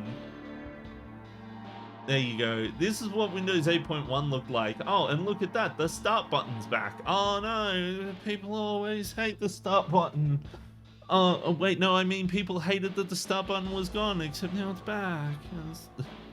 It's like, oh, the start button's full screen. Oh, wow. Oh, how dastardly of them to make the start menu full screen. I will never forgive them. Like, seriously, like, the start menu I really didn't use a whole lot in Windows 8. But Windows 8.1 fixed the fucking search feature. Like, Windows 8 and Windows 8.1 fixed the search feature on the start menu. So usually what I do is, rather than pressing a button, I would just press the Windows key and then type in what I was after, and it would give me what I was after, like 90% of the time. It was crazy. The amount of times it would tell me, it would actually give me the thing that I searched for is amazing. In Windows 7 it never did that. But then, so Windows 10 fucked up the start menu, the start setting, the start search again. The start search in Windows 10 sucks. So here's Windows 10. You're probably very familiar with Windows 10. It's a really popular and it's a really good version of Windows. Like, I've liked it since the beginning, and it's fine. Like, it broke a couple things, and it's a bit ad-ish. Like, there's a lot of ads. But like, it's fine. And then Windows 11 comes out, and I don't understand why people hate Windows 11. Like, Windows 11's fine. Like, I'm running Windows 11 right now, and it's fine. It's Windows 10, but with a different UI. That's about it. Yeah, okay. The requirements are high. But one, you can bypass them, and two, like, they kind of lowered them, and three, like, they weren't that high. Like, I think the majority of the hate is because people don't want to get out of the comfort zone. Yeah, well, that's it. Personally, I love getting to see new software. I've always loved installing new versions of Windows or new versions of, like, Android and stuff like that, and getting to see what's different, you know? It's fun seeing the journey, you know, like, whereas just staying with the same thing all the fucking time, much to the chagrin of anyone who asks. Switched to Win 11 last month. Oh yeah. For me, Windows 11 made one crucial change that I think works really well.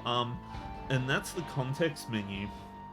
I really like the new context menu. I think this is a wonderful design. I think that the copy paste rename, like the clipboard stuff, is so ubiquitous that yes, indeed, it can be replaced by icons, but also like it's taking up a lot of space on the context menu, and I think that moving them up here just kind of really works. And the way that Windows 11 does it is if you click on something and something's not applicable to what you're doing in the current context, it just gets rid of these icons. Like, they just don't show up, and then if none of them are applicable, it doesn't even appear on the context menu, and I think that's wonderful. I like the new options. The old context menu is clunky and it looks awful and it feels like a relic of the past. Like really you have to, like, things like some of these options are just kind of random, like restore previous versions or scan with Microsoft Defender. Like, really? Really? Like, run as different user, like, come on. If you want to access the old menu, you can. Yeah, no, so... Oh, I didn't know that you could shift right click to do that. That's cool. Can you see that? You can't, but I always just hit show more options. But yeah, that's cool. I'm glad that I know that now. But yeah, like, some of these are really dumb and don't really need to be there. Copy as path? What? When was the last time you clicked on copy as path? Like, but these new ones, like open, share, run as administrator, open file location, these are really useful ones. Like, compressed to zip file. In the old one, you had to click on send to, and then you had to click on zip file. Yeah, shift right click brings the old menu. Still, I switched to the old context menu using regedit. I honestly haven't had a problem with the new context menu. And now that Windows 11 has been around for a bit, most applications have updated to like add like stuff for the new context menu, which I think is great. Like, I honestly think that the new context menu is so much better. It gets rid of a lot of the clutter, and it's much more dynamic. I love that it uses icons for the copy paste. It just looks nice. It looks nice, it's easy to use, and there's a lot less clutter. And yeah, okay, you can go back to the old one if you really want to. Troubleshoot compatibility. Why? Like, come on. I just think Win 11 should add a toggle for it in the same. No, I'm sorry, I don't think that they should. I think that Windows 11, I think that Microsoft with Windows puts way too much effort into maintaining compatibility with like decades old software. Like, there's no need for it. Like, I really don't think that it's that important to like the fact that you can regedit it so that it does it the old way is enough to support the handful of people who really, really want it to be old or need it to be old or something like that.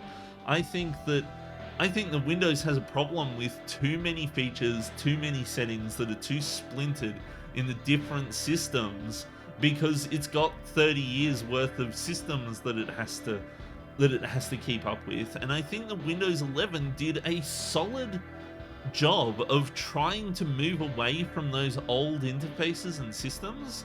And I think that because they did that, people just hate it because they just don't want to see something new. They don't want to see Windows move on. They want it to be the same operating system forever and ever and ever. But yeah, that's my rant on Windows. But MSN was really good, by the way. It was great. I loved MSN.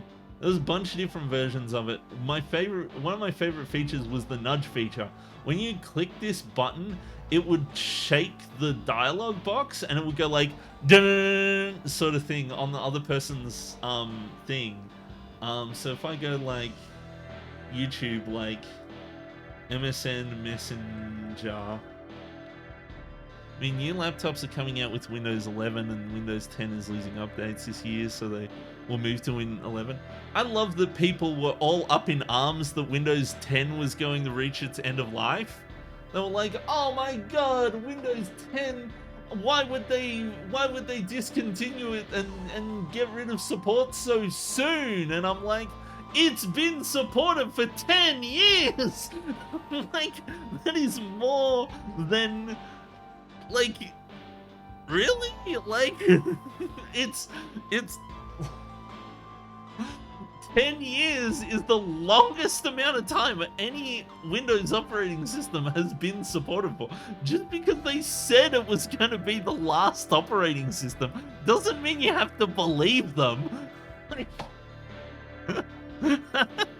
Like, oh my God, like, really?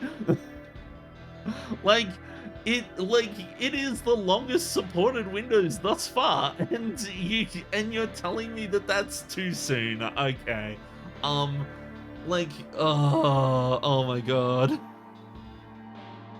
You might be old, but are you this old? Oh geez, that's loud. Let's quiet that.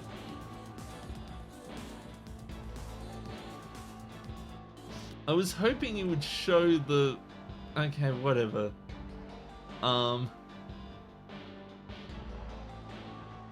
MSN Messenger nudge.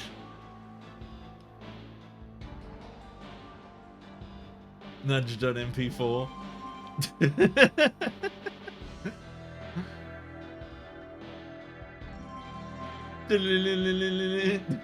Yeah, so that's what MSN 14 looked like. MSN 14 was like way better than MSN 6.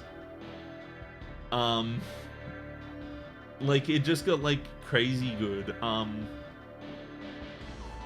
Like, cause there's MSN 4, which was like the version that came with Windows XP was MSN 4. And it was like the bare minimum. Why is everything taking a long time to load today? 14 directly after 6 seems like familiar to the previous topic. Yeah, well, that's what I was saying. But yeah, so MSN 4 looks like this, and it did the job, but it was kind of shit. And then you had MSN 6.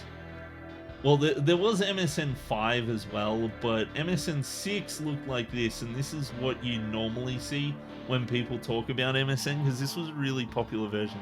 I think it was version 6.22 or something like that. And then you had MSN Messenger 14.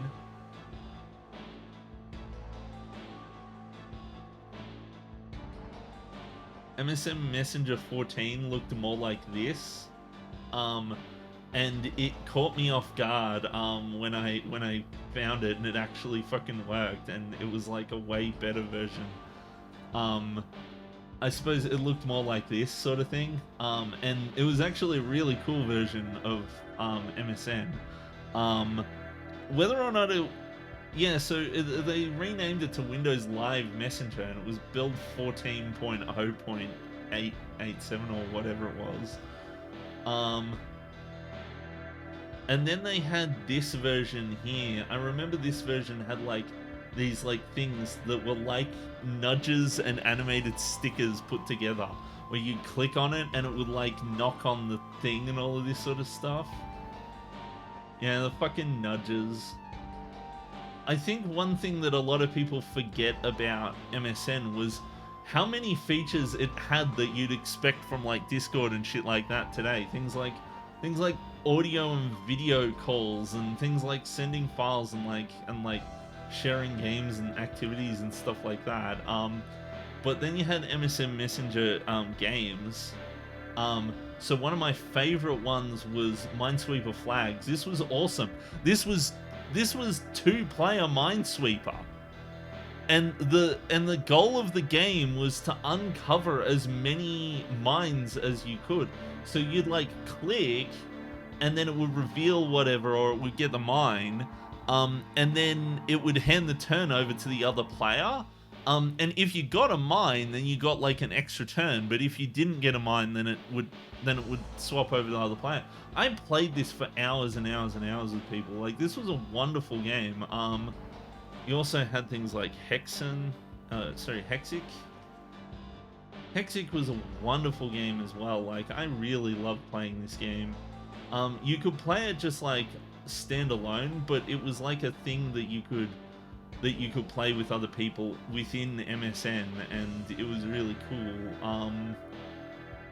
But yeah, there was like a bunch that we ended up playing. I think the one we played the most was Minesweeper Flags, because it was just fucking fun.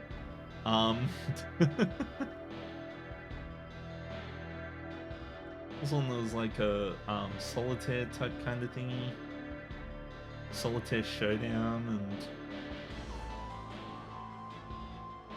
there was this one. I remember this one. We used to play poker on this one, which was really good. And you could like place where your winning hands went, and you tried to like grab tokens and stuff like that.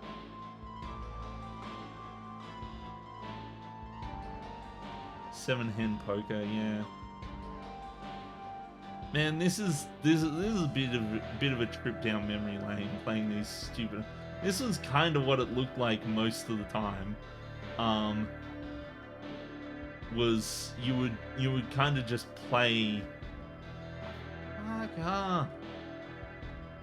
This is how it would kind of look like most of the time. You'd have like your webcam here and then here, and you'd talk to people online, and you have all the information on the left hand side here. You could talk to people. You could also like add people to groups and stuff like that. But I don't think you could play.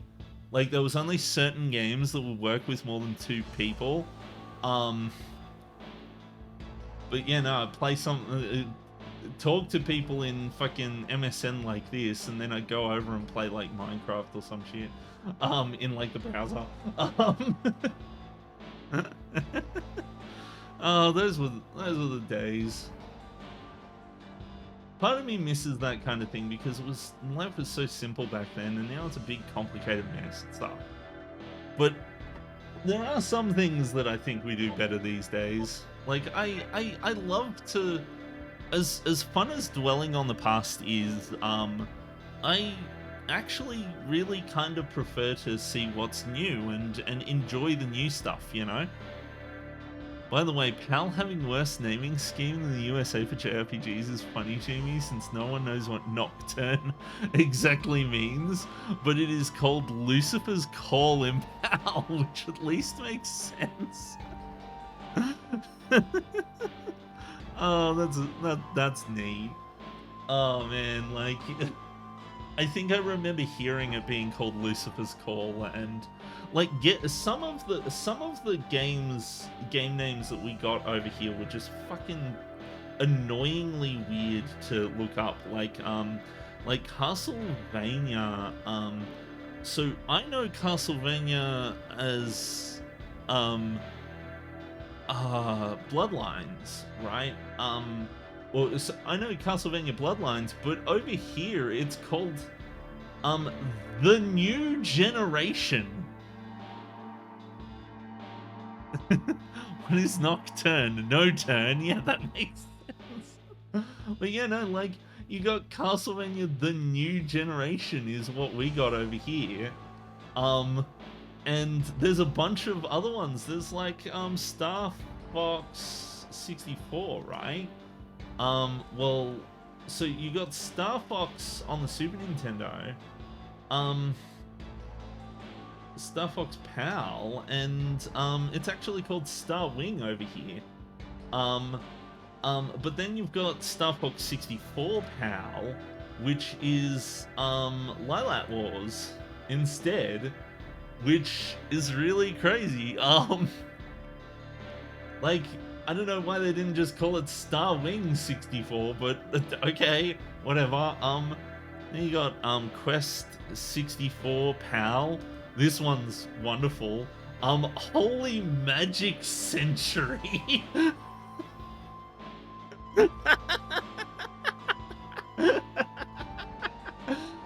Oh, I bet we should have a game of Holy Magic Century.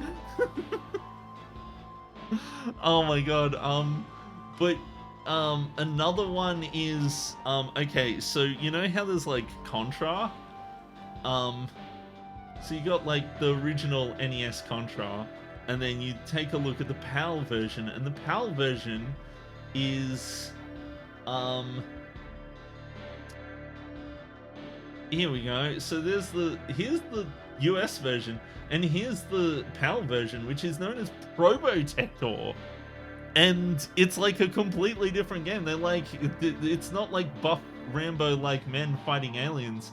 It's like mechs and stuff like that, and like robots and shit. But my favorite one is you've got Super C, NES, right? And that's the sequel to Contra is known as Super C. But if you take a look at the PAL version of it, fucking Probotector 2, right? It's called Probotector 2 Return of the Evil Forces.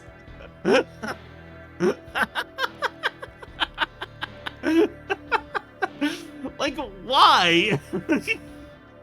Return of the Evil Forces. Fucking Probotector 2. I love that it's called Probotector. Like, Probotector 2, the Return of the Evil Forces. Meanwhile, America just is like, oh yeah, it's Super C, whatever.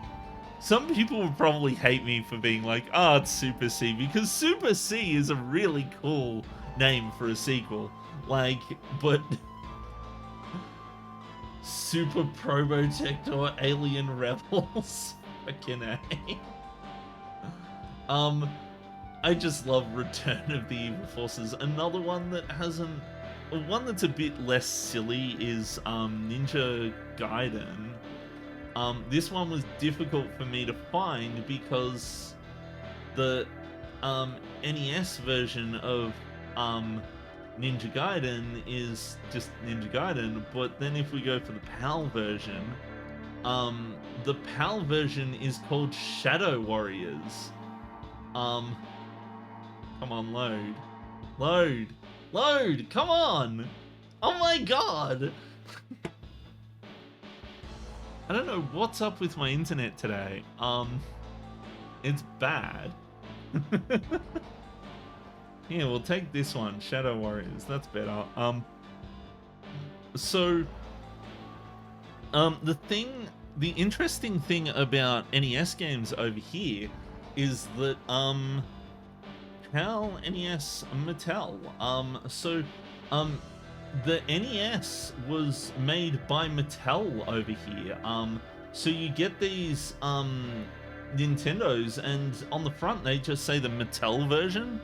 So the thing about the Mattel version is you got to be careful, because the Mattel version is kind of like a more, I believe it's the more popular version. It's like the standard version. But then there's also the NES version. So yeah, there's different versions of it. There's the European version, Spanish version, but there's also the NES version. So what happened was apparently Mattel and Nintendo just kind of disagreed with one another, and decided to go their separate ways, and then Nintendo decided to publish their own version of the NES in European territories, and they called it the NES version instead. But the problem with this is that the games are incompatible with one another. You can't play Mattel version games on the NES version, and vice versa. They are incompatible. So you'll get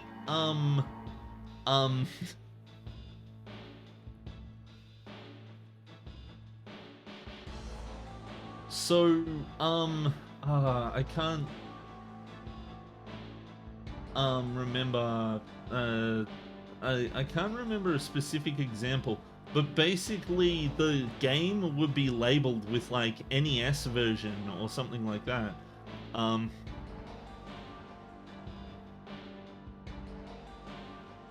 Can't even imagine the confusion it caused. Yeah, nah, it caused quite a bit of confusion. I wish half of the... Why is nothing from eBay loading?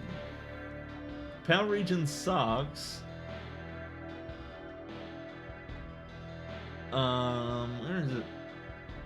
Yeah, so some of them say European version. I remember them saying NES version and like the Mattel version.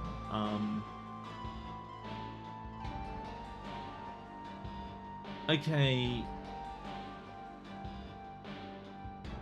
Here we go. This game pack may not be used with the Mattel or NES versions of the Nintendo Entertainment System. Oh my god, this one's worse. But yeah, so there's a bunch of different versions of like games and stuff like that.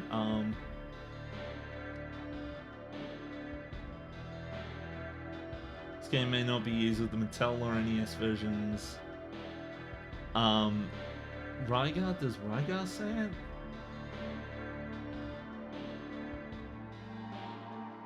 So Rygar says the same thing. This game pack may not be done with the Mattel or NES versions, and okay, so it's clearly there's a bit more to it than I thought.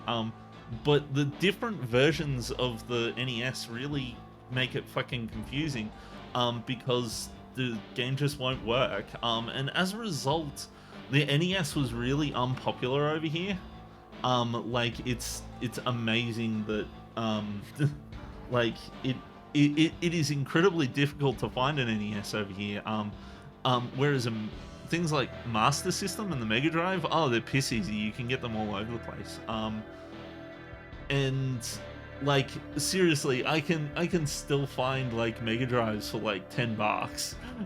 Whereas the NES like $160. And so for the longest time I didn't have one of them. But yeah, these different versions, like this one has like European version and Spanish version and stuff like that. Yeah, so I think it might have been the European version versus the NES and Mattel version. So, PAL NES versions. Let's see, what does it tell me? Had 3 main versions. European version is a standard NES, while PAL A includes various. I really don't like using the thing, the AI shit, to be honest. It kind of does a terrible job. Let's take a look, see, PAL. So the Power Region versions of the NES do run at a different clock speed as well.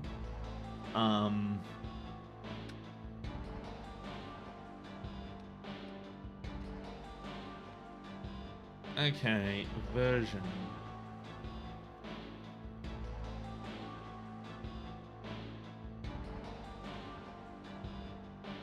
Mattel.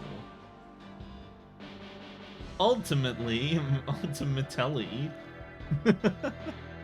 Okay, fine. PAL NES Mattel version.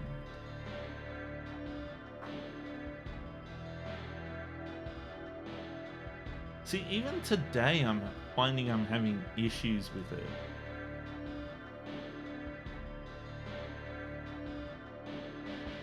Mattel version.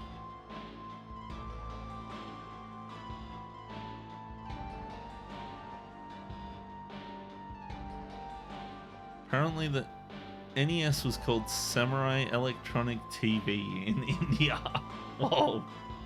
That's a neat name for it. NES version, yeah, sure, accept all the cookies, whatever, I don't care.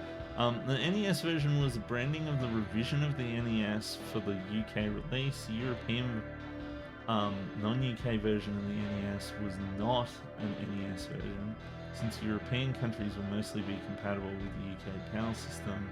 It exists mostly to distinguish regions from the hardware region lockout. Notice how the NES version appears in the UK deck box, not the US one. If you search online, you will find all these different versions. Like, who the fuck does this? Imagine if I bought a PS5 and it just said like, the PlayStation 5, the PS5 version. And you're like, okay. And then there's another one that was like, the Nintendo version. And it's like, wait, what? Okay. I need to get up and get a drink. I will be back and we'll actually play some SMT3 when I get back, okay?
Okay, I'm back. Hello.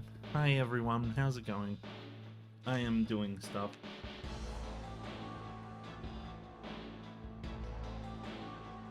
Drink get. I have gotten my drink.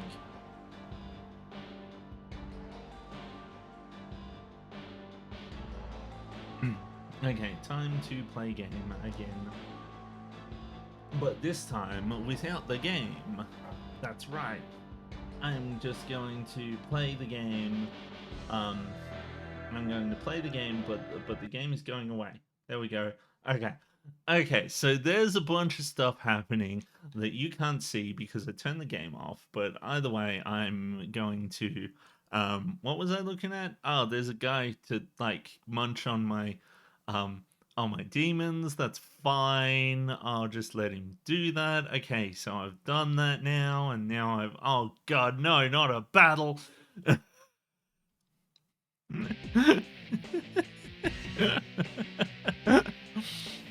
Okay, it's fine. The game's back. Boogie Woogie. Why? Why is it called that? That's such a wonderful name. Lightning for all of you. That's the MF that repels physical. Yeah, I know. I hate him. He's the worst. I wish he would go jump off a bridge. And then he would bounce back up again because he reflects all physical damage.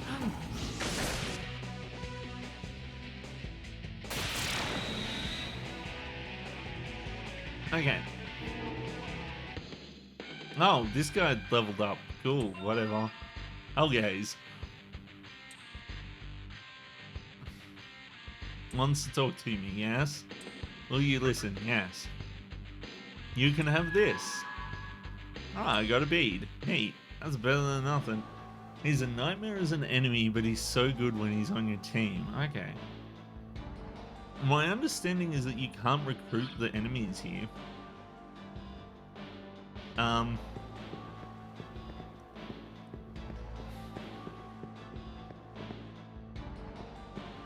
Okay, so...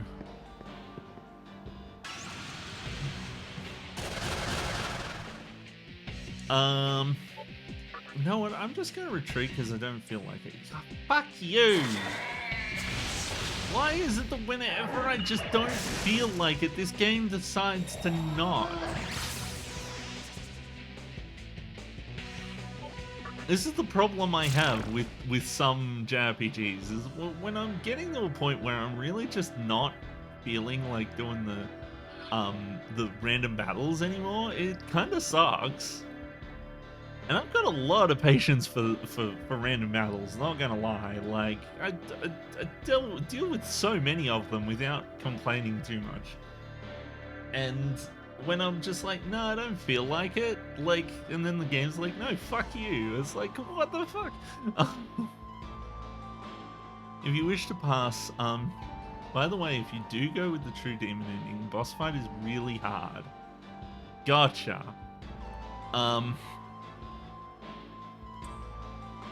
Have Kali step forward. Why does it keep picking Kali?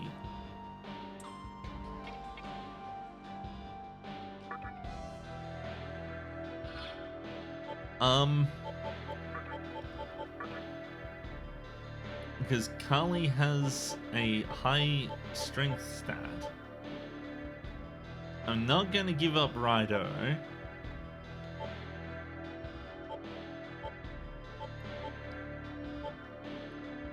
I don't mind giving up this guy as much.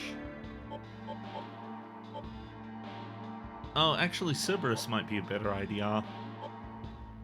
Because I don't care too much about Cerberus. Gets harder in this version without Rido. Okay.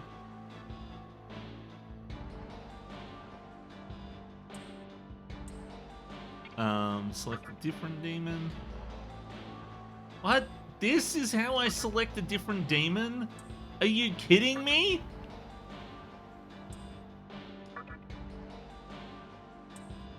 door would not budge. Your comrade's strength did not meet my expectations. Be gone. Ow! Why did I get punched?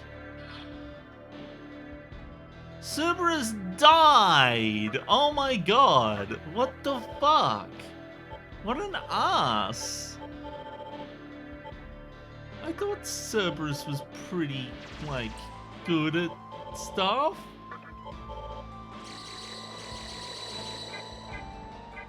Okay, how does this work? I don't want to die too many times.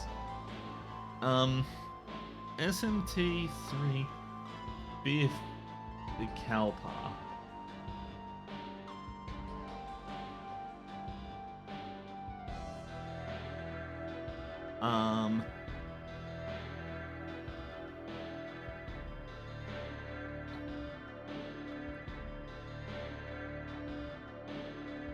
Oh, one of them shaped like a skull. That's neat.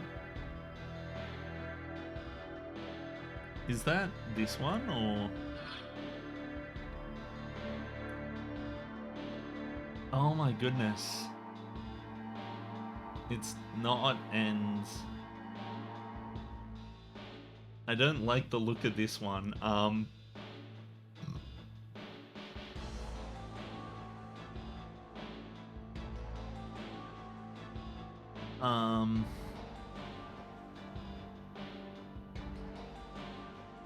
Oh, that's where I am. Oh my goodness, that's crazy. That's fucking crazy. I didn't. Okay.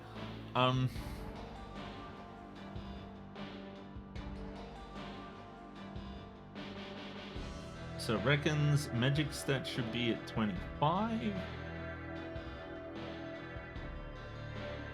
Agility stat should be at least 25. Huh.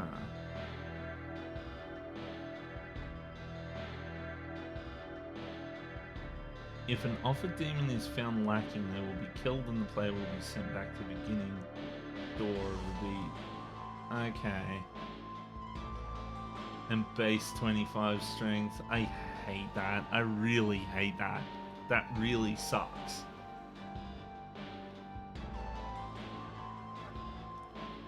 It's tempting to just say fuck it and go back up and finish the game. Okay, so strength of 25 I need to offer Kali. Magic 25 I need to offer Ouija.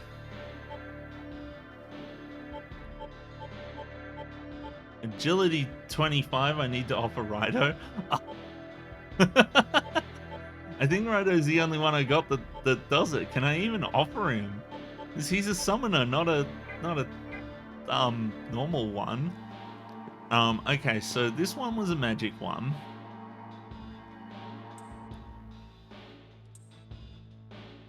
Present this demon.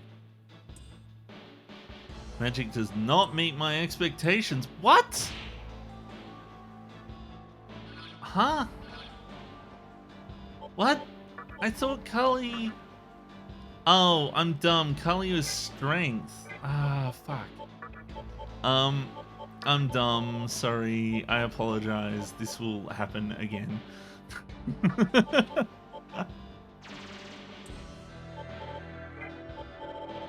You heard about the remaster of the PS2 Rido game? I did, and I had no idea what was going on. People have been talking about it a bunch, and I'm like, oh, I suppose Rido got a game. But that sounds cool. Like I've never played the original game, so. But that's good to hear. No, select a different demon. No. I can't believe this is how they implemented this. Okay.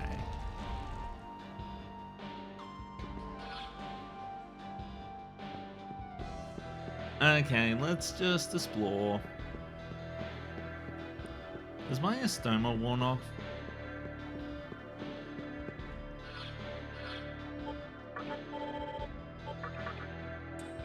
No, it hasn't. Good. It normally just tells me, but I don't trust it. Hello. Boogie Woogie! Against you, because the others deflect physical. I don't know why I picked Boogie Woogie. That was kind of a terrible idea.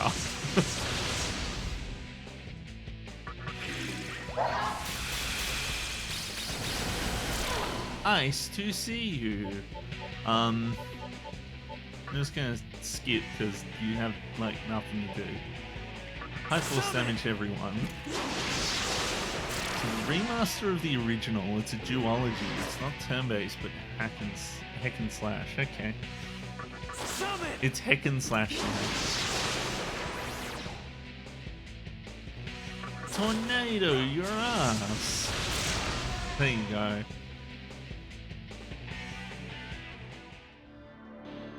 I'm usually really bad with games that require a lot of skill. No, none of that. Not today.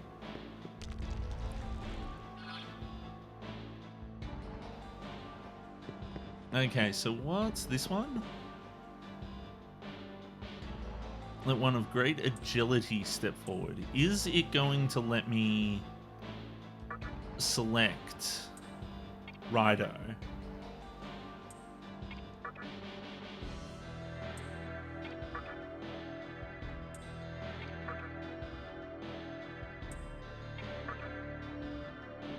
Osaka? No. New? No. Mothman? No. Oh, it's like the ones who aren't in my party. Wait, no. But let me pick Black Frost. Ah, I can't do it. Sim reflectors and response time and all. I'm really bad at it. Yeah, no, I'm not particularly skilled in these things.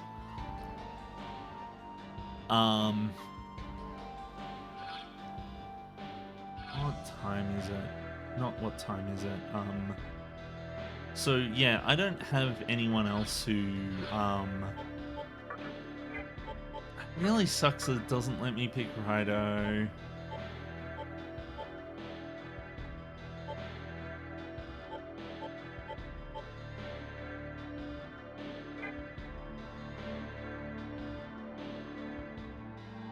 Like, it let me pick Black Frost, so I get the feeling that it does let me pick my active party members, but I suppose it just doesn't consider Rido as a demon. Which is kind of mean. Like, why? Why would you do that? Wait a minute. Hold on a second.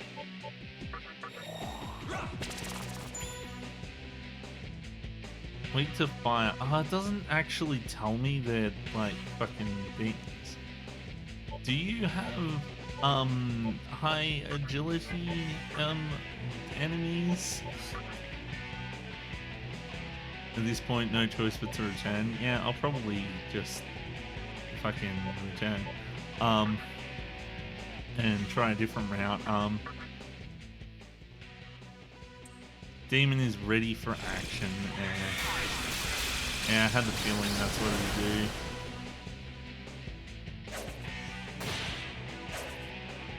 Oh, come on. The game is being mean again. I don't like it. Stop being mean. Stop casting ice at me. Okay, clearly this isn't the greatest strategy. Okay. Right, you know what? Let's go for Storm.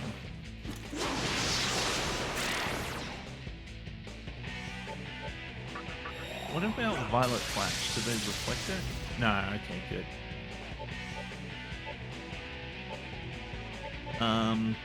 Whatever, I don't care.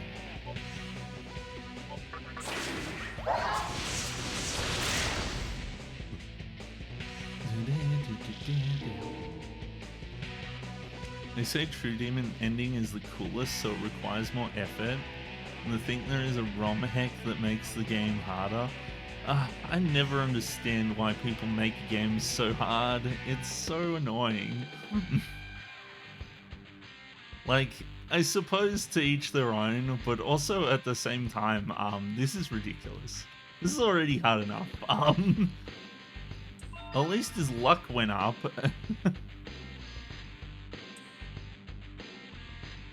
Wants to talk to you. Will you listen? Yep. Yo, and here you go. Ah, nice. Thanks, Black Frost. Wait, I have to do it again to leave? Oh, god damn it.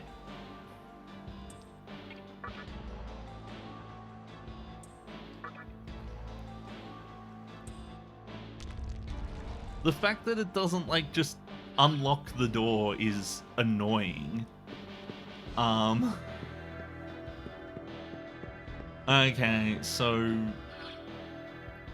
where does this door go? Oh, it's a one-way door. Wonderful. I'm so glad. Summon! Oh, what? Really? Come on.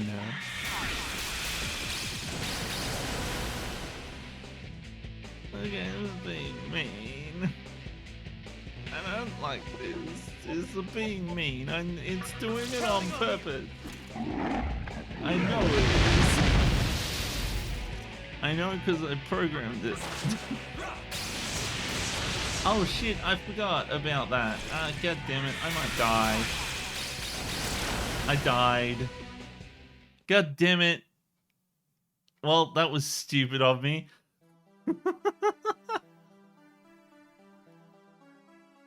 Well.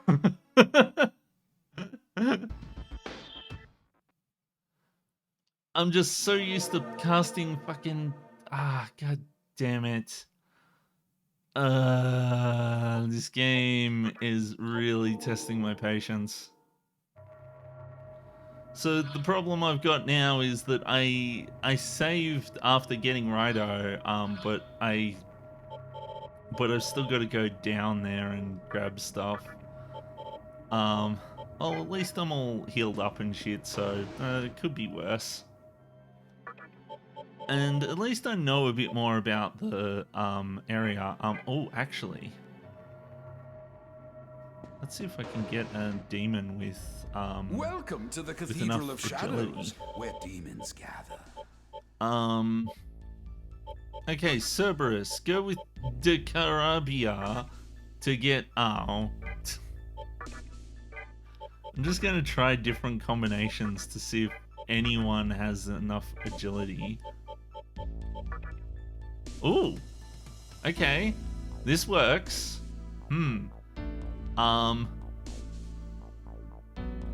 Unknown, but I can't do it because my level's not high enough. You have like Dai Sojo? I do.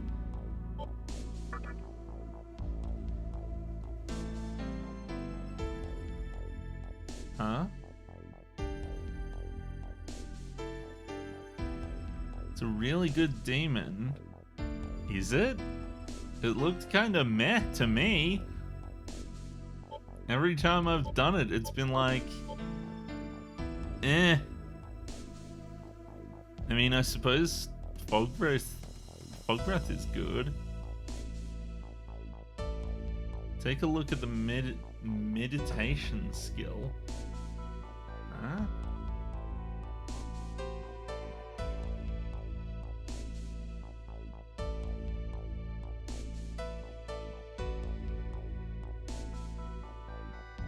Meditation steals HP and MP from one foe.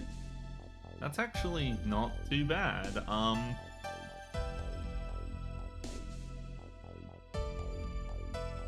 mean, that's neat and all, but the problem is he's got like no health. He's like a really low level demon. Like, I'd be giving up a 61 and a 58 to get a 37, And he doesn't meet any of the requirements for getting through these doors either. So like I could. That is, oh dang it, I put the thing up.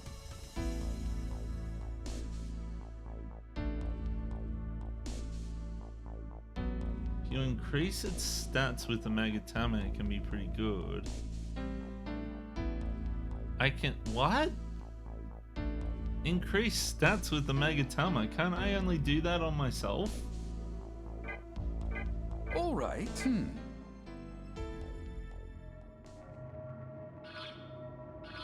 Like, I got the Magatama.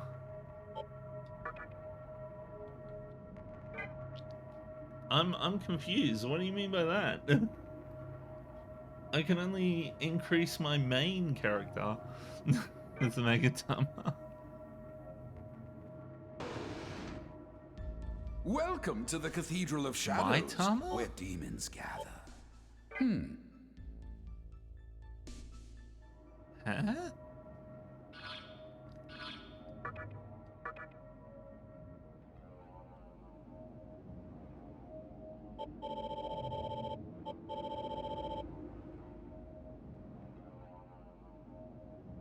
There's 4 demons, a red, yellow, blue. Are you talking about the guys from the jewelry store?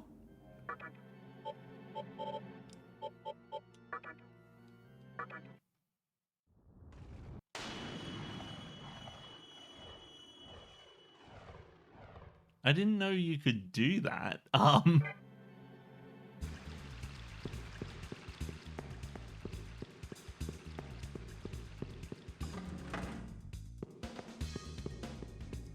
Infuse Mitama with a demon to increase its stats without leveling up. Take a look. Well, I don't have any of them, so...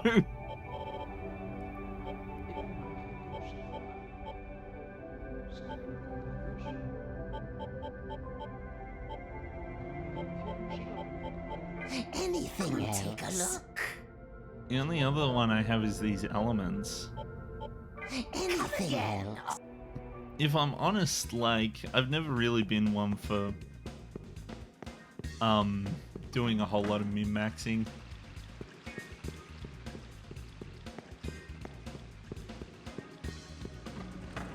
Like, these systems get incredibly complicated. If you fuse 2 demons of the same race, you get elements. If you fuse elements, you get Mitama. Okay.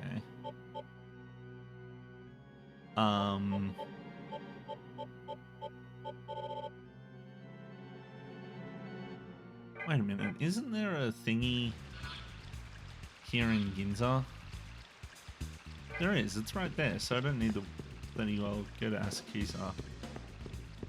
Asakusa's just kind of the place I've always gone, because they sell the gem thingies.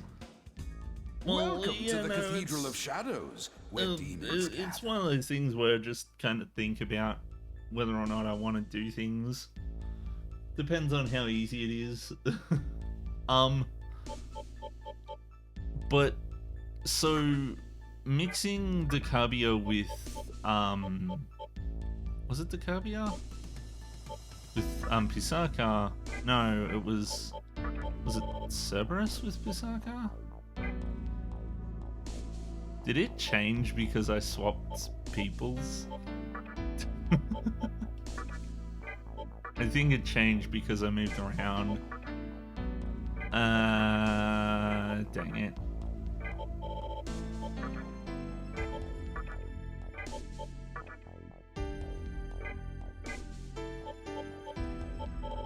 I'm pretty sure it was Pisaka and...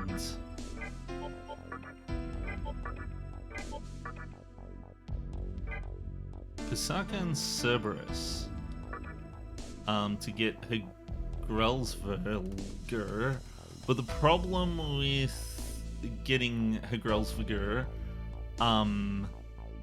is twofold. One, I would have to do the I would have to worry about losing Pisaka's like abilities, but also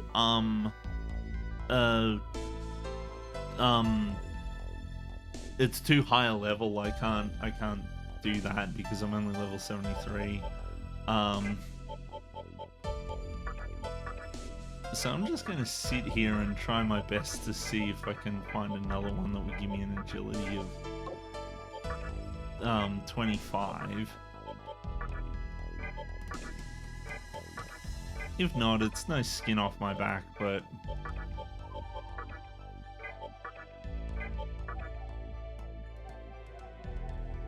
you can use a calculator to find a low-level demon with high stats. Yeah, that might be a good idea. I'm not really big on using the calculator because calculator is difficult. It's like, it's like complicated and it doesn't give me the info that I need as well.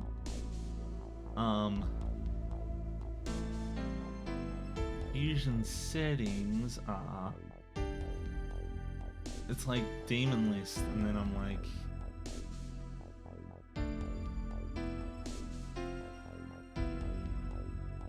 there's only a few that give me enough, so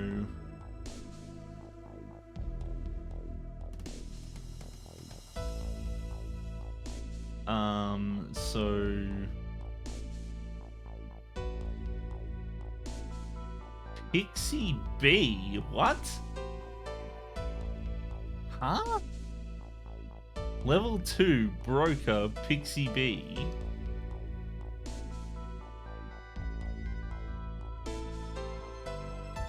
Evolved from initial Pixie descendant in 5th Kalpa. What? Okay, I don't think I'm getting any luck here, because I don't have the levels. Like the lowest agility is Heraldsva. Maybe I should just grind up a couple levels. But that'd take time. Like, levels aren't easy to come by this late in the game by the looks of things. So let's take a look, see what stats do I have that actually like All right. that I can actually account for. Really would have been nice if Rido just counted for like that. Okay, so Black Frost is going to get luck soon. So that's luck covered. We've got magic covered with Mothman. Mothman? Huh, okay.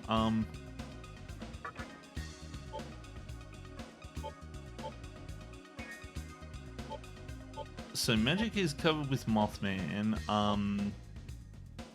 and covered with, well, actually not covered with me because I can't. You can use sacrifice? Huh? How does that work?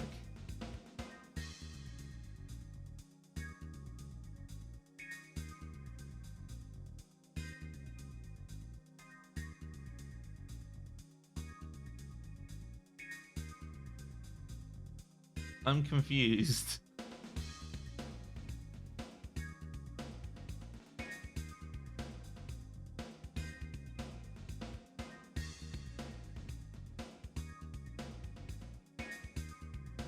On full Kagetsuchi, you can use sacrifice. You can sacrifice a demon while fusing to increase the level of the resulted demon. So leveling up will increase its stats. Okay. Is there anything I can...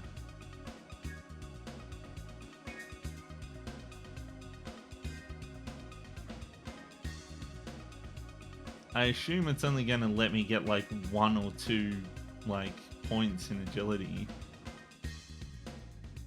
At which point we've got Garuda, Garulu. These two we can get. Oh, hi Laisala. Laisalia. How are you? I'm just being dumb. You can try leveling up a demon in your party. Yeah, well that's the thing, is that some of my... I don't think many of my demons... So Kali is already at 20. But I don't think I'll actually... Like, I don't even know how to get agility.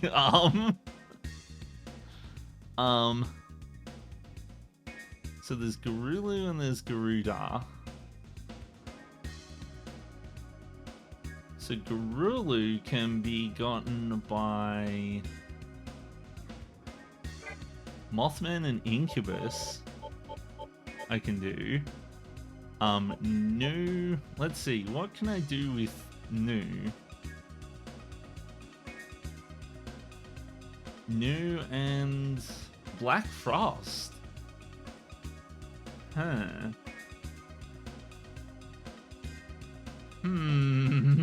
I don't know that I want to...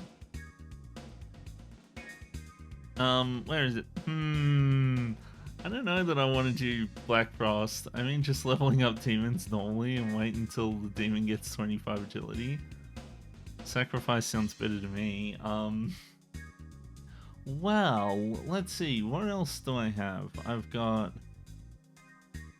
So not Picasa. I've got Mothman as well. Mothman with... well, none of these. I've got the Carabia with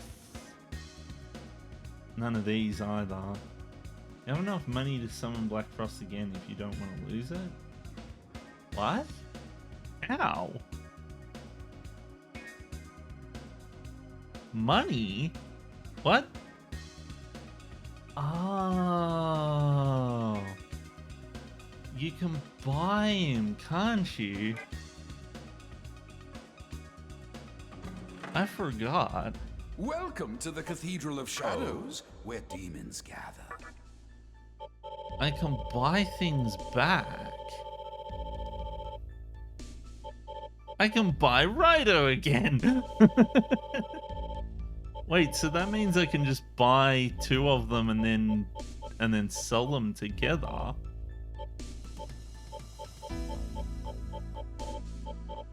Like I can just...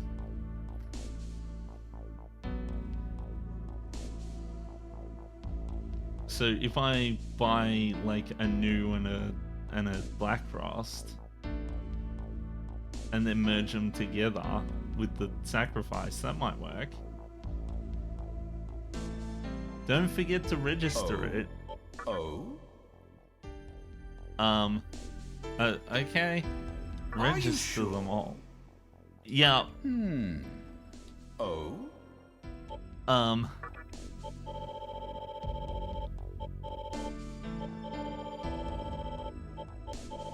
If I'd have known you could just buy them, then I would have been buying them a whole bunch more. So if I get a Nu... Oh, yeah, that's right. I have to sacrifice them and then buy them. That's fine. All right. And of course the Kogatuchi is, like, way at the bottom. All right.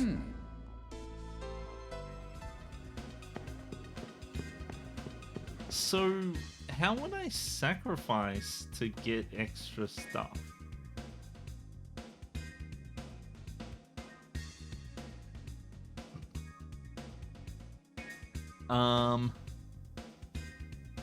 Like, how does that work?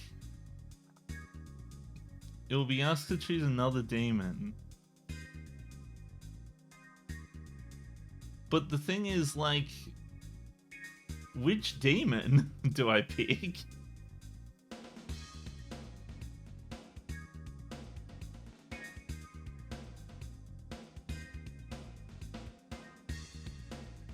I suppose will it show me what the demon, what affects it?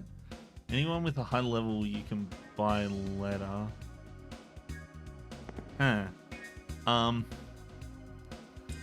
Well, let's I'm gonna, first of all, what I'm gonna do is I'm gonna save so that I don't screw up things.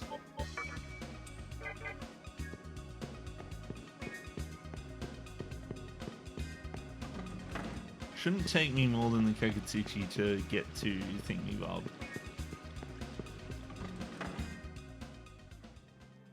Save the game.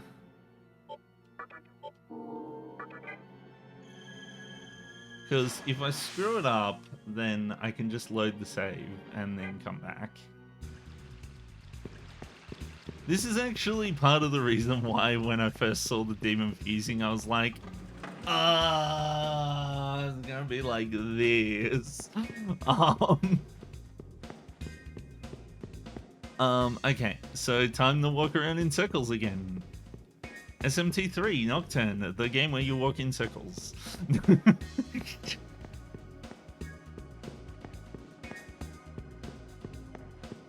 What was the name of it? It was like Lucifer's Call or something like that? Or I think that's...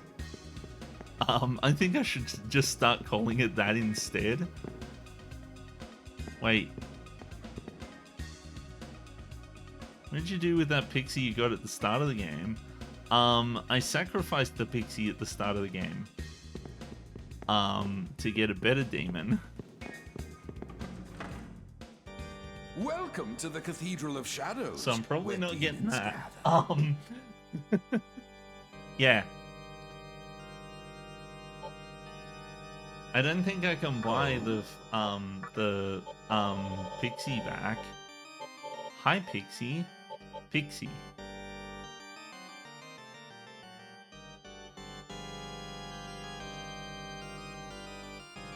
So I gotta keep the pixie for the entire game? Oh? Oh. Oops. Oh? All right. Oh.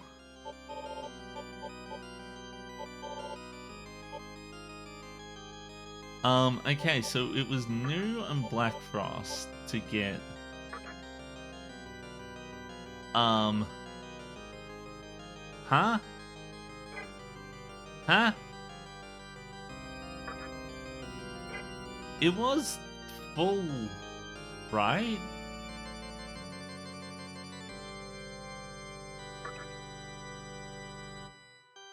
But this isn't the right demon, though. Am I wrong on this?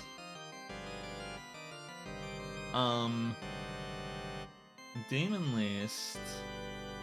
It was Gorillu, I think. And it was new with Black Frost. To get Gorillu.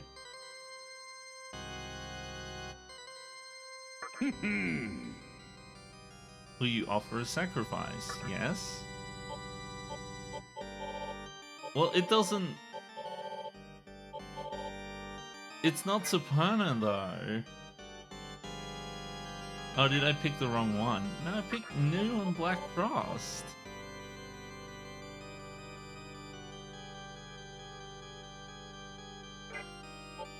New and Black Frost.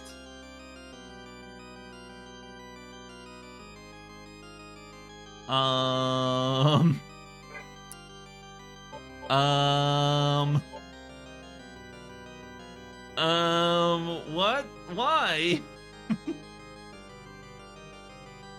Why doesn't it let me? What did I do wrong? Sacrifice.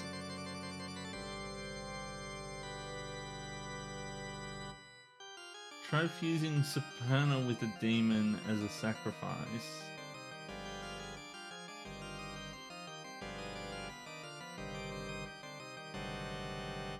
Huh?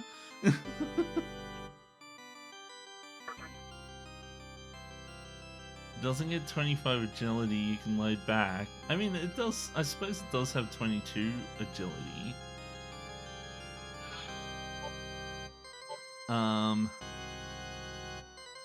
Prayer is good.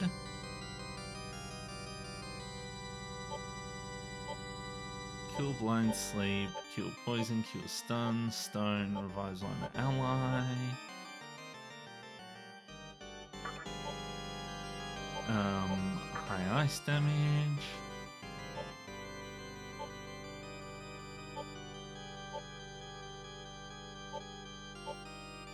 I'm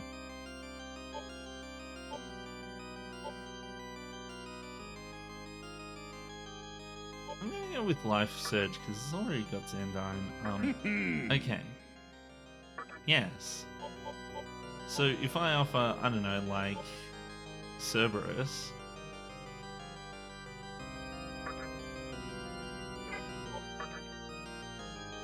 Okay, so it would be Ouija would do it, and Pisaka would also do it. And Mothman would definitely do it.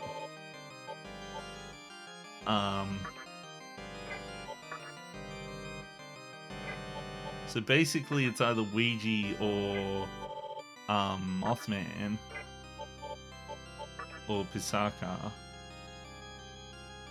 Pisaka's really low level, so I can just kind of buy it back.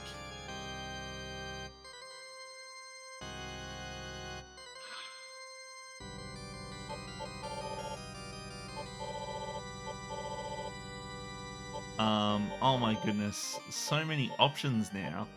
This is ridiculous. Why am I doing this? You know what? Since I don't want to have to do that, I'm tempted to just do it with Ouija.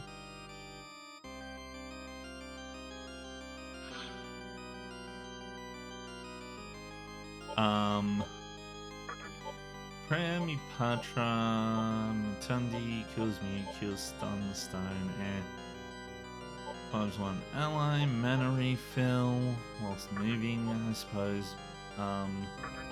Ice damage, Berserk, Life Surge, Tornado. Life Surge would be nice. Dikaja, Hellgaze, Meteorama, Taunt, Brainwash, Mahamon, Majido. So Meteorama is tempting, but so is Majido. I'm tempted to just go with Majido and get somebody else to do Meteorama.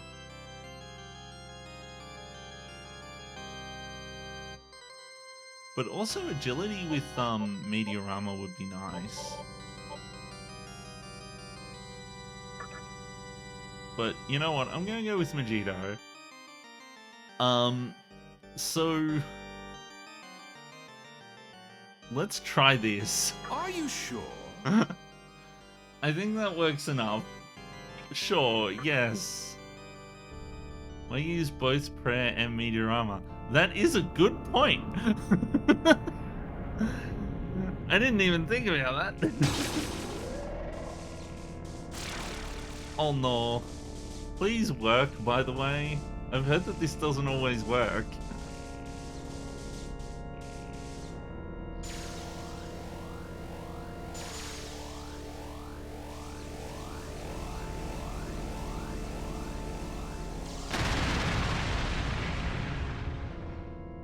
Okay. Okay. I'm Sapana of the Beast Clan. Charmed, I'm sure. Wow. All right. Okay, so I'm gonna buy back all of my guys. Like... I'll buy back my new. Are you sure? 1300 Maca, yep. And then I'll buy back my Black Frost. Are you sure?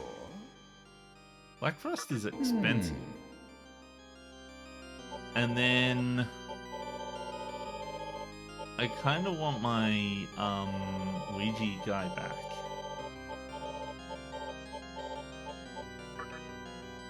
Are you sure? A bit expensive too. Oh. Okay.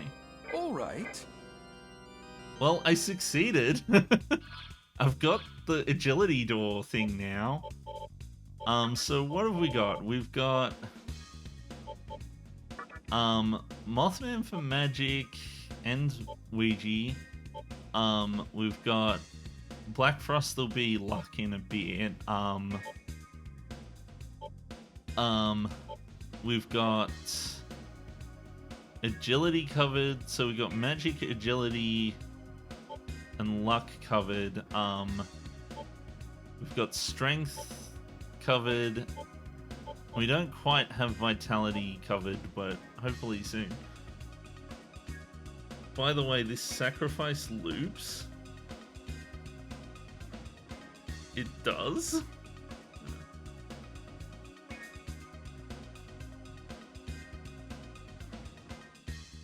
What? Huh? If you offer Superna as a sacrifice to a new fusion, it will get more XP than usual. Then if you offer that demon as a sacrifice, then the XP increases even more. Okay. This is too complicated. And I thought that fucking the summon system in Golden Sun was complicated.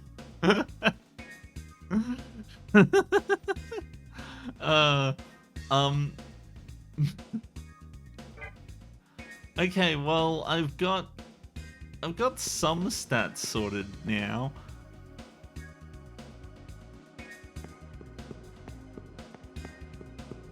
Pixie I fused at the start.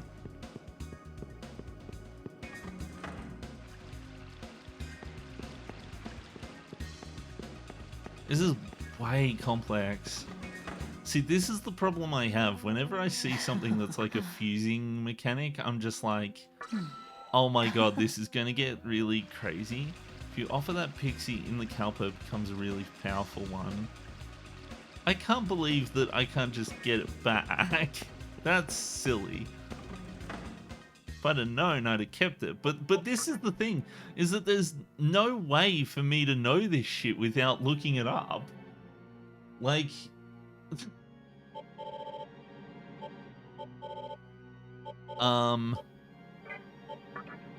Okay, I'm going to save in a different slot so that just in case I decide to change my mind.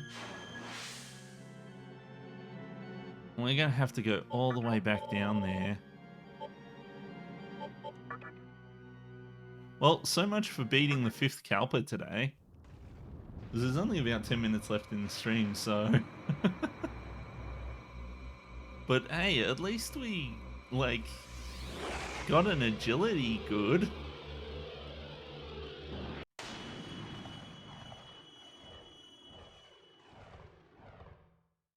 Maybe it'll be another, like, 3 weeks before I beat this game.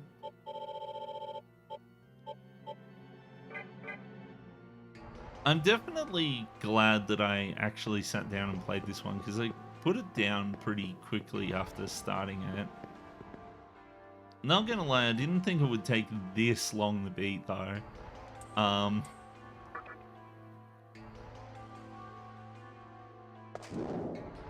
Because this is the thing, like, I like to experience, like, different, like, games and franchises and stuff like that. I feel like if I just played, like, if I just picked one and played it forever, I get so bored and life wouldn't be as fun. Like, yeah, I could play Final Fantasy for the rest of my days, but I don't know. I get tired of it.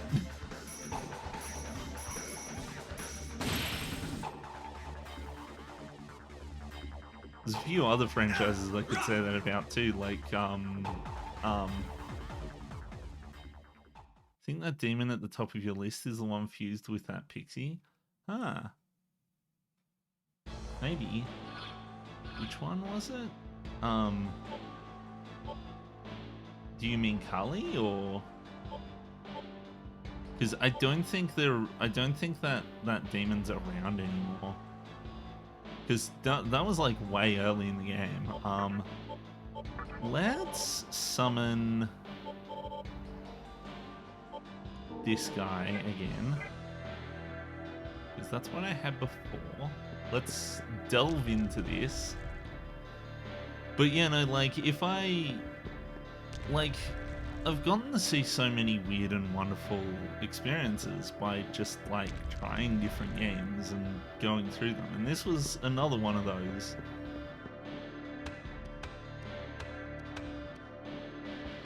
And, like, I like trying different genres of games and stuff like that. I'm very good at like JRPGs and stuff like that, so they're kind of where I feel incredibly comfortable. But like sometimes I do like to just go and do like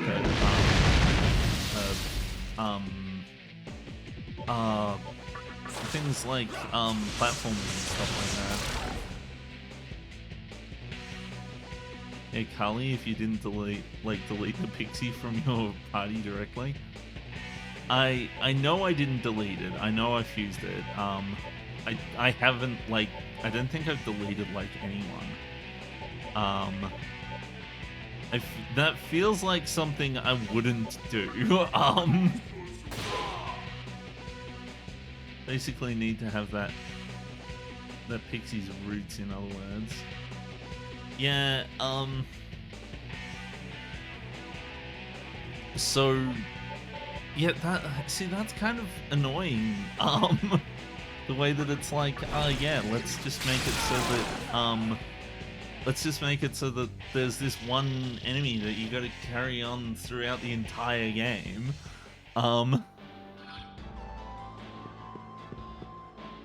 In order to get the benefit or something, you know.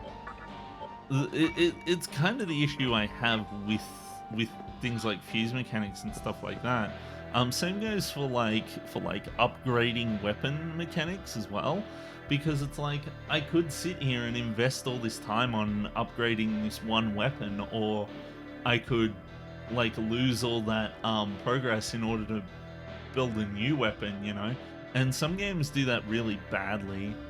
Demon with the roots of that pixie will always stay at the top of your roster. Oh, okay. Interesting. That's neat. Okay, time to run around and do stuff and explore this again. By the way, I forget, maybe I mistake, but on 5 Kalpa, some demon broker can sell you the Death Stone.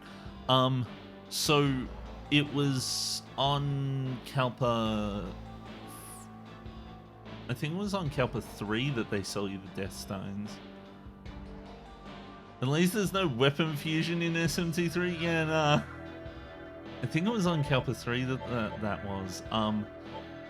That being said, yeah, no, I think I'll be fine on Death Stones. Just a hunch.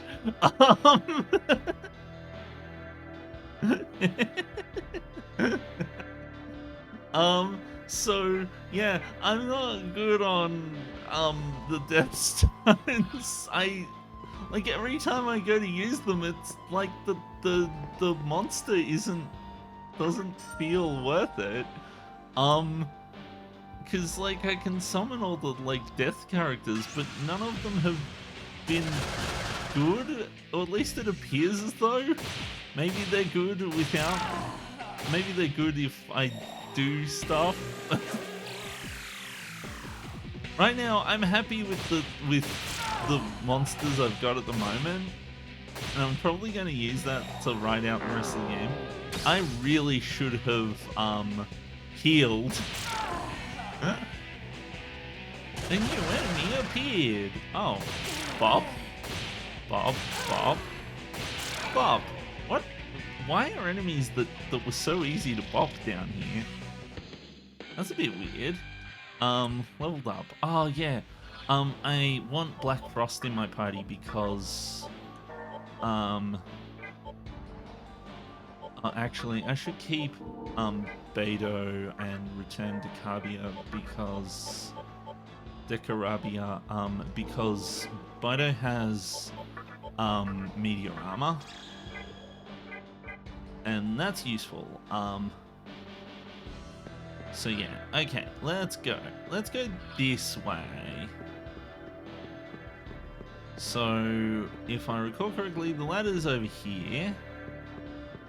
And then we go for this area. So I already explored all this area.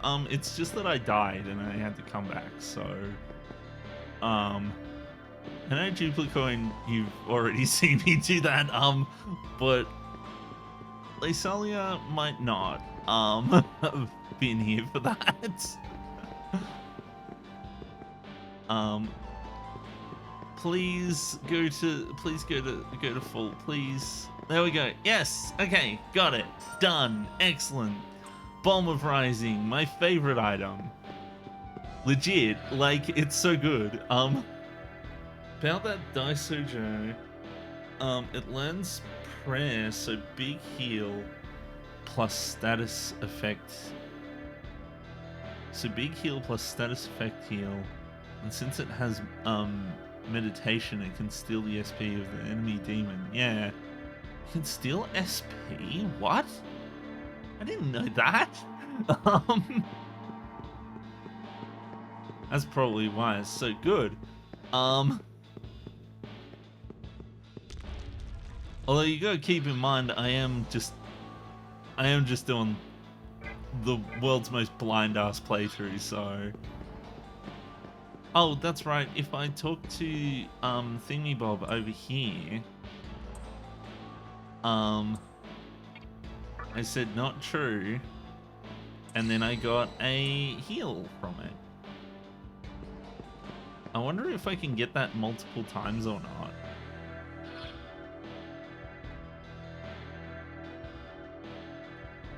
I had no idea that I could even steal SP.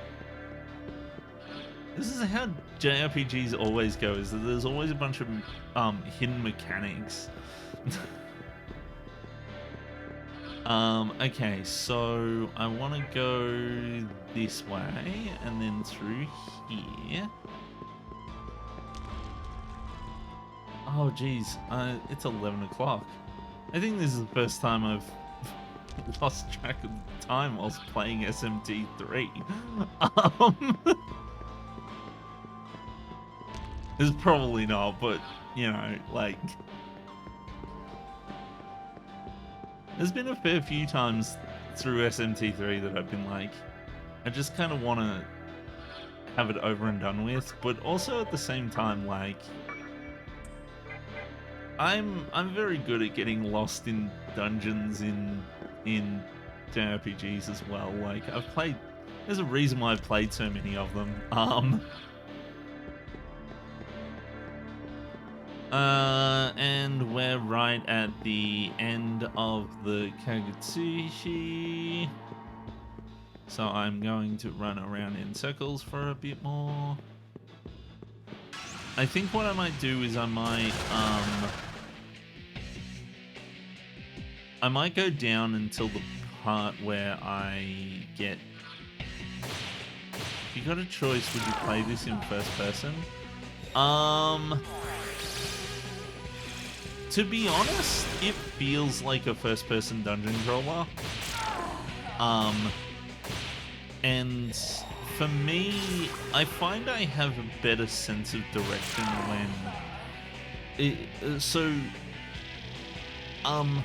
when it comes to like full 3D games, I don't really mind if it's like third person or first person. I can find my way around just fine. But the because you unlock first person mode in New Game Plus, oh my god. So the thing about it is, with old like 2D first person dungeons, I get incredibly lost and confused. I would not have been able to make it through Phantasy Star 1 if it weren't for the fact that the port that I was playing had like a special had a special mode that let you have like an autofill map going on and stuff like that. Let's just pass. Can pass again. It's not enough.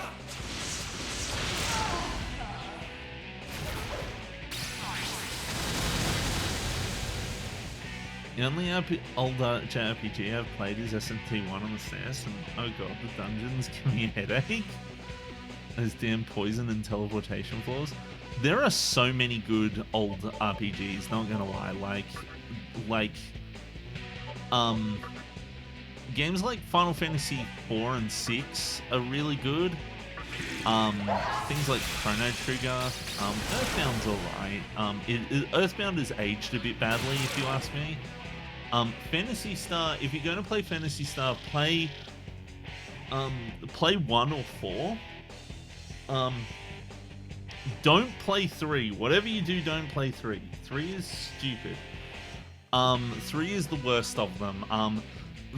If you really like, if you like dungeons that make SMT 3 here look like they're simple and easy, then play Phantasy Star 2.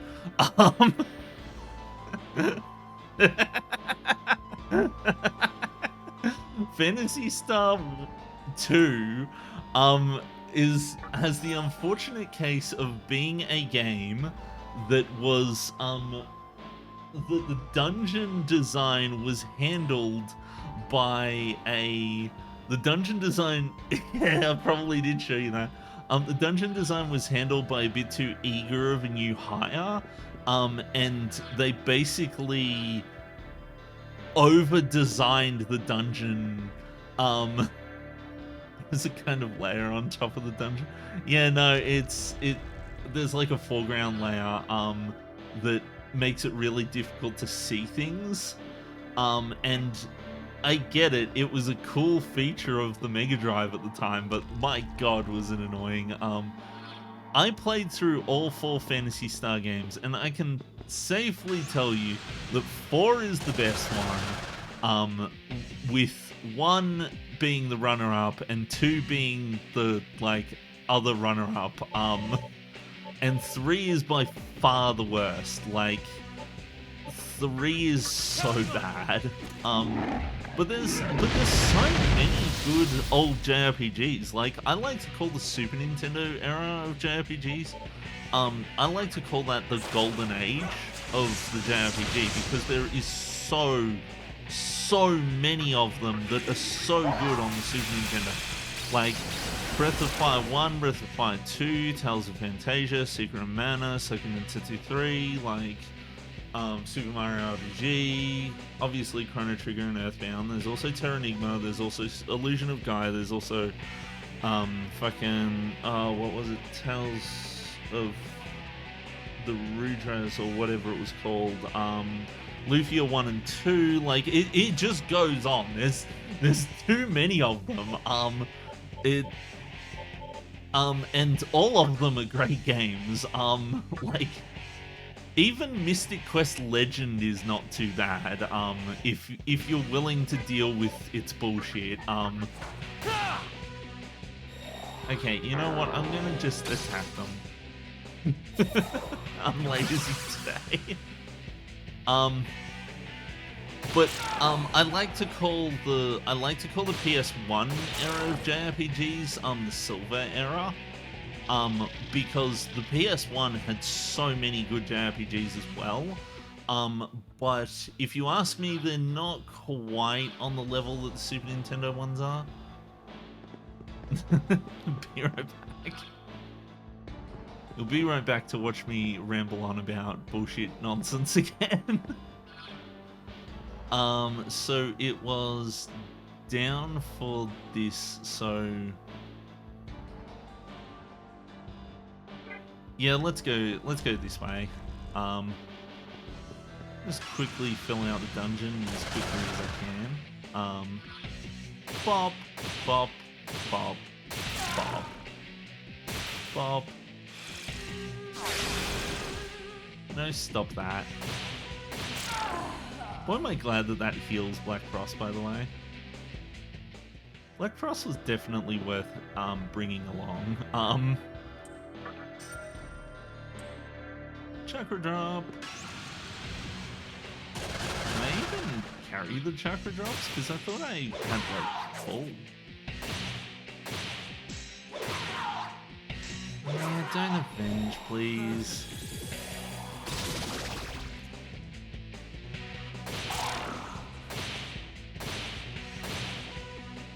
I feel bad just popping the enemies right now.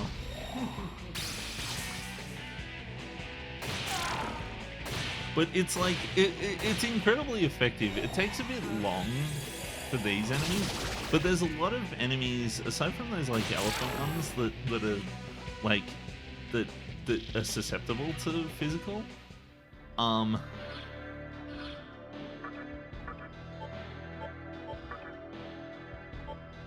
Yeah, I do have full chakra drops. God damn it.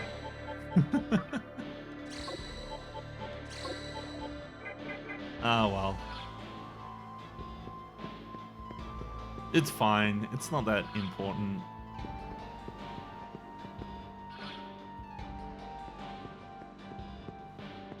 Over here is the door that leads out. Yeah, so these guys are like resistant to magic, so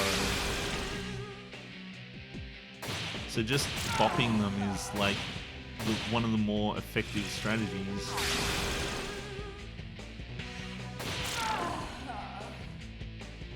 New enemy appeared. And these guys are like low level anyway, and I don't want to waste the energy.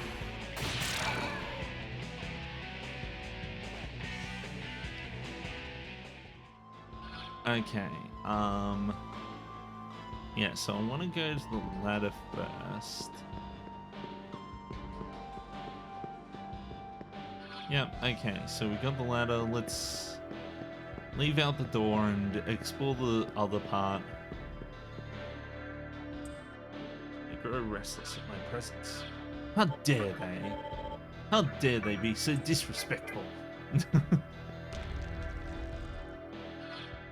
Okay, so I'm gonna nuke Akatsuchi, but I've already gotten that one, so I don't need to worry about it.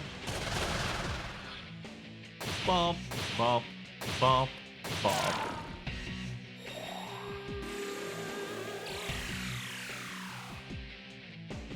Bop, bop, bop, bop.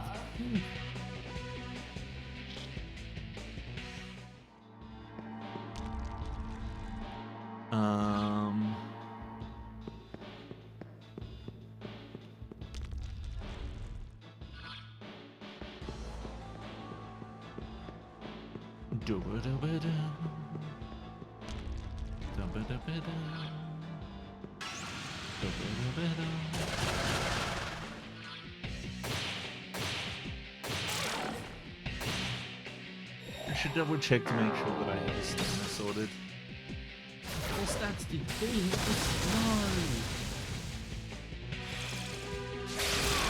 no. Already killed Metatron? I don't think I have. I'm not sure what Metatron is. You'll have to let me know if it's like the final boss or something.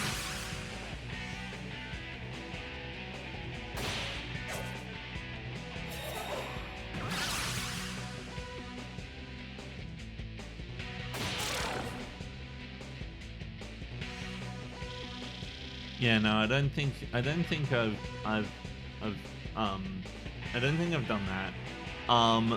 Oh, one of my guys died whilst I wasn't looking. Whoops. That's okay, we're fine. Revival bead.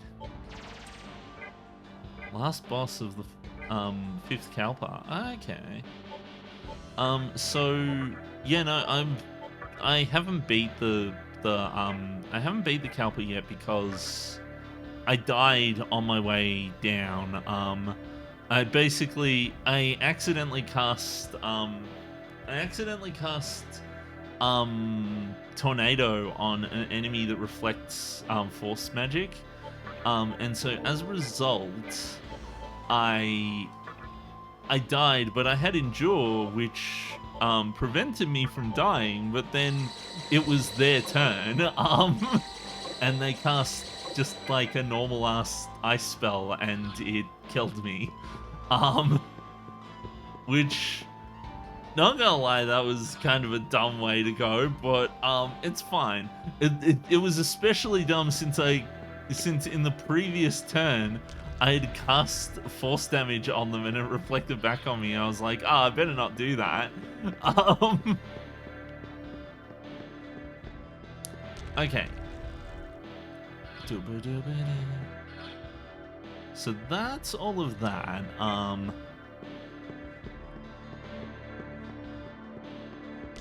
So I've explored this area. So now is my opportunity to like just GTFO and head out.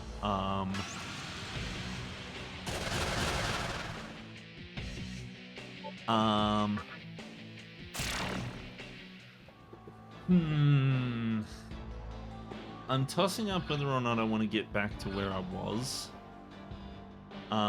Because if I get back to where I was and then I bail out, it's going to be more difficult to bail out. Oh my god, just go away. I forget if I cast the snowball or not. I'll have to check when I get out.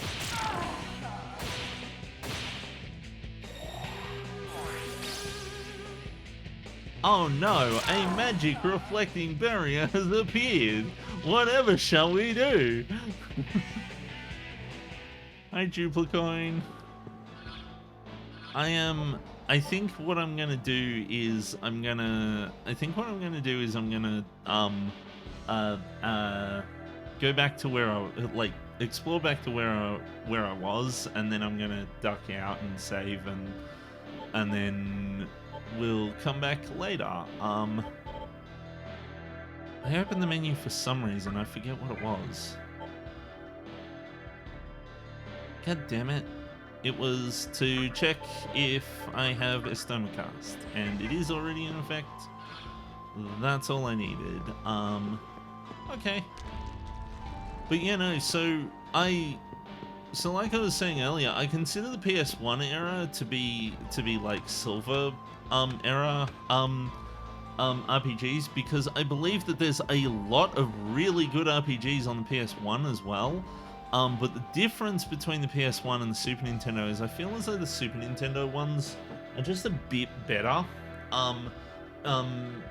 PS1 era ones are a bit more formulaic, and a bit less. They kind of fall a bit more into the how do I put it? They kind of feel like going by the motion, going through the motions, which I'm not as fond of. Like, I feel like as if a lot of the Super Nintendo ones did a lot of really neat and fun things. Ah, shit, I just realized I probably shouldn't have gone in here, because I can't see the stuff yet, but I just want to get the map filled out again so that when I come back I don't have to fucking wonder where everything is. Let's just retreat for now. As nice as the extra health is, it's extra experience is, it's not entirely important. But yeah, like, so PS1 games, there's so when you go to the PS1 games, there's kind of like an increase and a decrease of quality at the same time. Like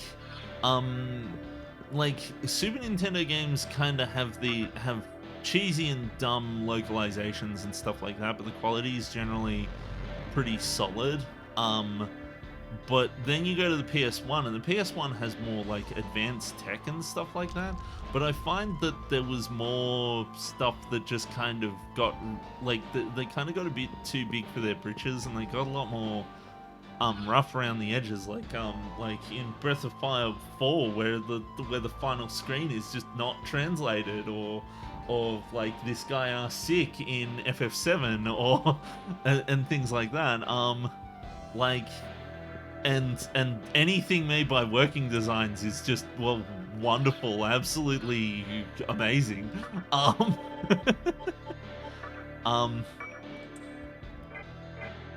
But also, I find that a lot of the PS1 era games haven't aged as well. Like Super Nintendo games age like fine wine, if you ask me.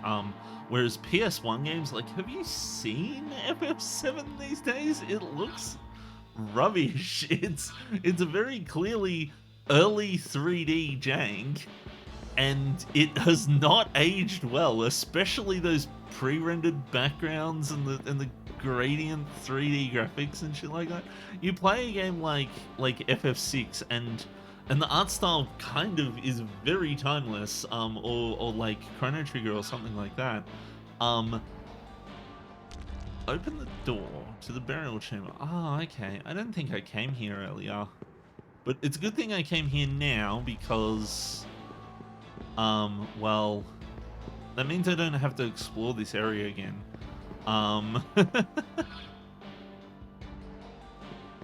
Because I did explore here before, and I didn't go through that door because I thought it was going to be progress, but I suppose it's a good thing I died.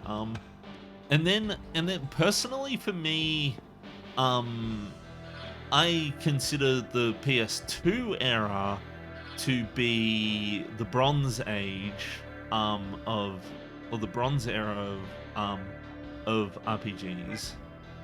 And the reason I say that is because of this game right here.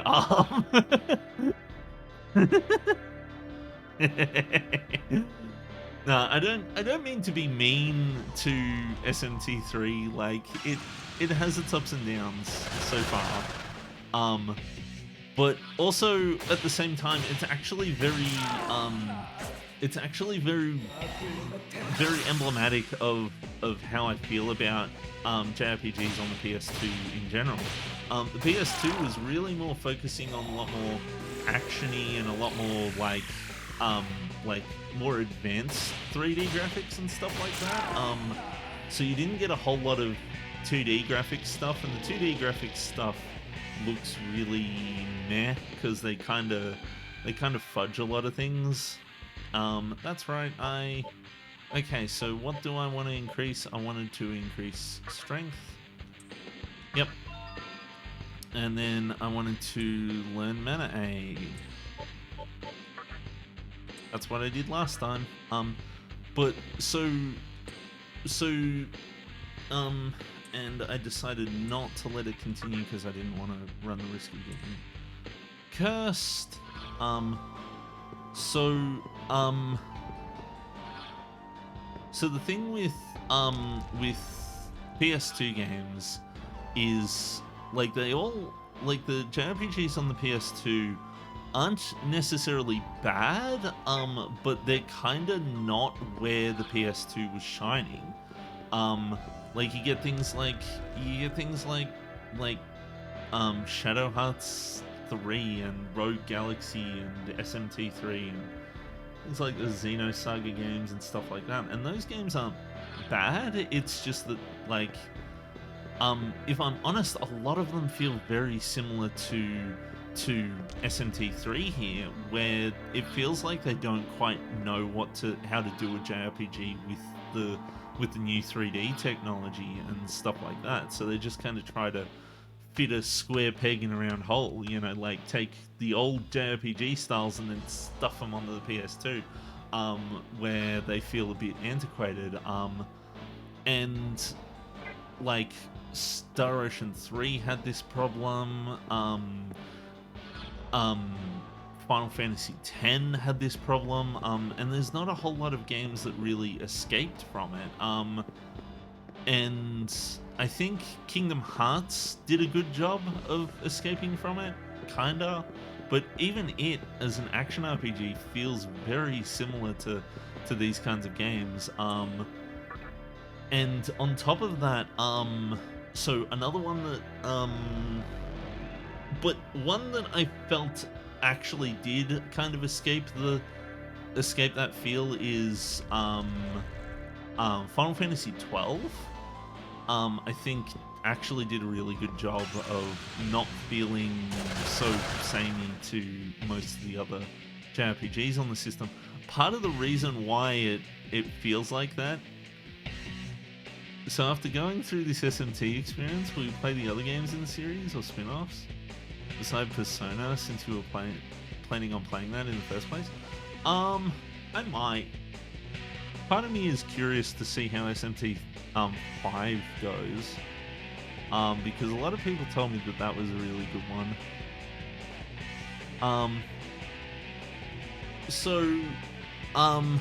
But it depends.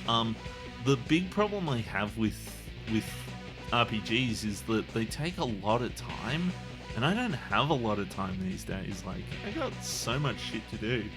I'm actually running a bit over time, and I'm kind of sitting here being like, I need to be in work in the morning. Yeah, but SMT5 also has confusing mechanics. I'm not... Like, I complain, but I can handle them. I mean, I made it through Final Fantasy Legend, man. And that game... I'm not gonna say it's more complicated than this, but it was more fucking confusing. I'll tell you that much. At least this was like, yeah, it's complex, but like, once you know what you're doing, you can get there. Final Fantasy Legend, I don't think I ever quite figured out what I was doing. Counting on you. Lightning this time, not force. Oh wait, I might do tornado.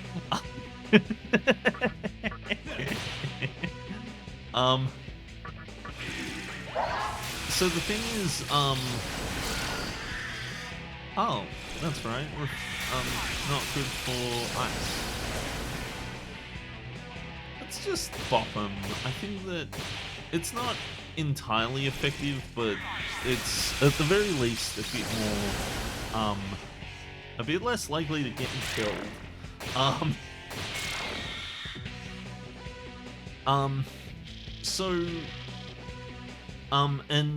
And so I also like to call the PS2 era the Bronze Age of RPGs, because I feel as though the PS2 era was the last era where they were really good, like where they were actually like worth playing. Because after around about 2005, JRPGs took a mad nosedive. Like you look at the PS3 for JRPGs, and you're not finding them. You're just not. There's like a handful that are good, and that's about it. Like I could list off so many for the PS1 and the Super Nintendo, and for the PS3 it's like Ni no Kuni and Valkyria Chronicles.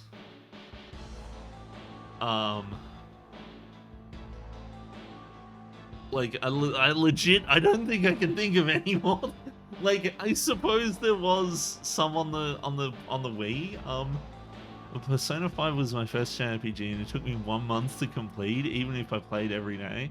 I loved it, but I didn't think I'd be able to play it again without nothing new. Yeah, so I think my first JRPG was Final Fantasy VI. Because I saw my brother playing it and got my hands on a copy of it because it was easy to emulate. But it wasn't the first one I saw. The first one I saw was Final Fantasy VIII. And Final Fantasy VIII was a game that I watched my brother play rather than play myself. but I was really interested in playing Final Fantasy VI when I came home one day and he was playing it, and because he bought 8 and then he liked 8 enough to buy 7, but then he wanted to play, but then I came home one day and was playing 6, and I was like, oh, why? And he was like, yeah, this. I think the reason why I played 6 was because it could fit on a floppy disk, and it could run on my computer too, so that was nice. Angels cast down from the heaven had no other choice but to become demons. Yeah, I've already talked to this guy.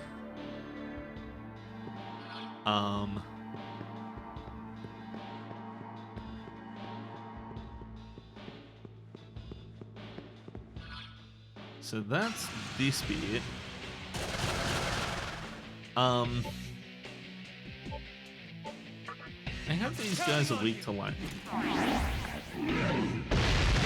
Okay, well, fuck me, I suppose. Nope, they're strong to lightning. Wonderful. These guys are not the guys that reflect my force. So how was the PS4 for JRPGs? Okay, so the thing about that is that for the longest time, JRPGs just kind of died and weren't very good, and people weren't making them. The PS3 had Final Fantasy 13, and that was about it. But for me, JRPGs kind of went dormant for a really long time. You kind of prefer to play them on like the DS. Was the best place to find them, and a lot of those were actually just ports of existing games as well. So for me, I kind of felt as though the genre was dead. And it wasn't until a little game that you might have heard of came out, known as Undertale. And that game came out, and that there were so many people who attempted to revive the JRPG genre and just completely didn't get it. Like things like Bravely Default, I have a real issue with for being like that. And watching all these like JRPGs come out and then just do all this shit that I didn't really care about. But then Undertale came along, and Undertale was like as if somebody had revived what I really loved about those Super Nintendo RPGs back in the day. And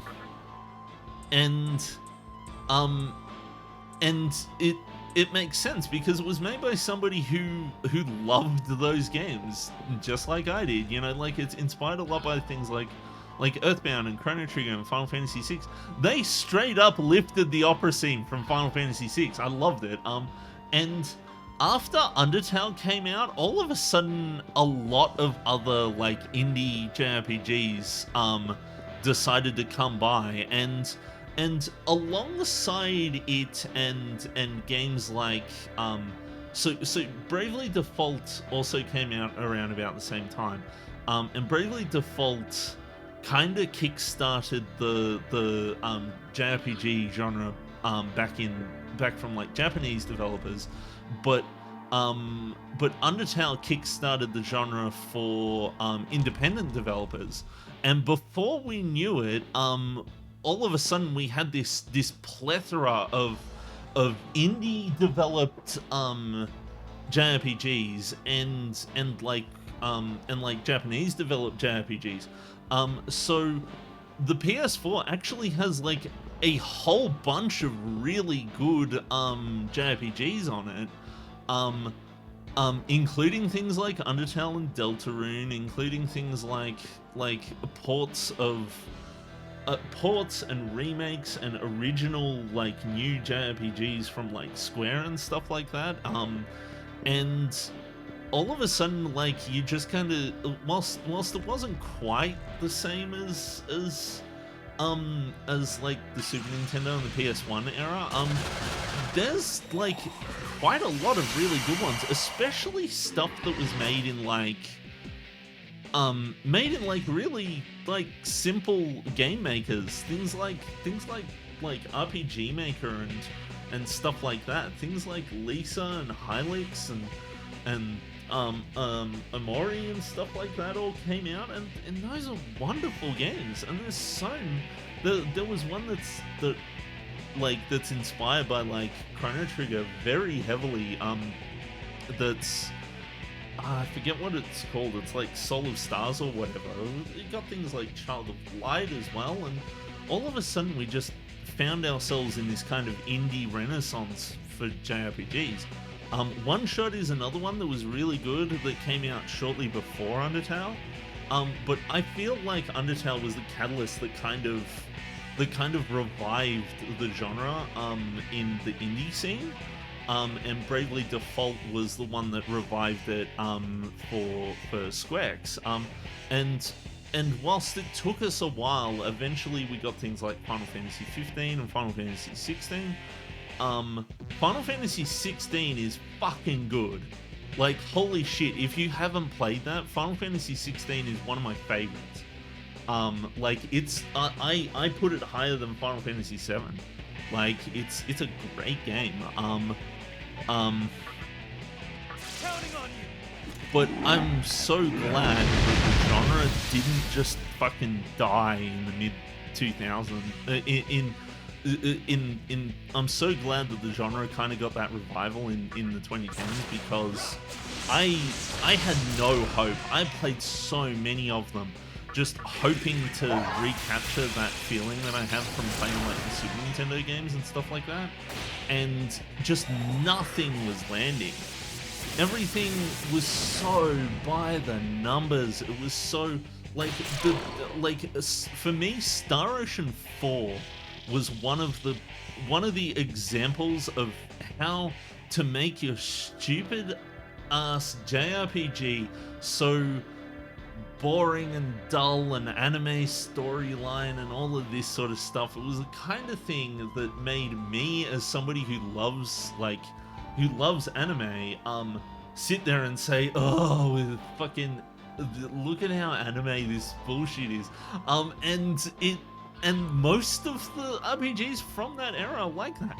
They're so stiff and clunky, and then they don't understand how to make the game engaging or fun.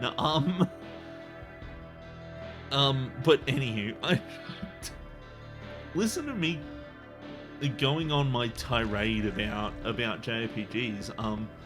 And it's crazy.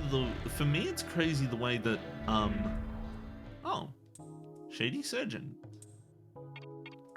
Nope, I'm all good. For me, it's been interesting seeing so many different genres over the years have their highs and their lows. If you ask me right now, JRPGs are sailing pretty high. I heard last year was really good for JRPG fans because many releases. Especially really excited for Metaphor.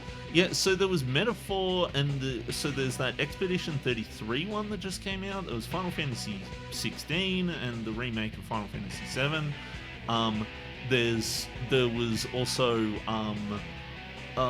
things like the Dragon Quest 3 remake and stuff like that, and but there's actually like a lot of really good ones. There was that Fantasia one that Nobuo Uematsu did the soundtrack for. A lot of these are coming out now, and I'm glad. I'm so glad that the genre isn't dead. But I've seen many genres die and come back and stuff like that. The point and click genre died at the turn of the millennium. And I was so sad about that, because that was when I was like growing up and finding all these wonderful point and click adventures. And fucking Monkey Island 4 killed the point and click adventure. by making a point and click adventure where you didn't point and click, where you just fucking where you didn't point and click, where you use the keyboard instead, which I feel is like the cardinal sin of point and clicks. Like, why would you make a point and click adventure game where you only use the keyboard? Like, come on, guys. Okay, that was the least. To be honest, that was the least of Monkey Island 4's worries. But it was kind of the thing was that Monkey Island 4 came out and basically every studio doing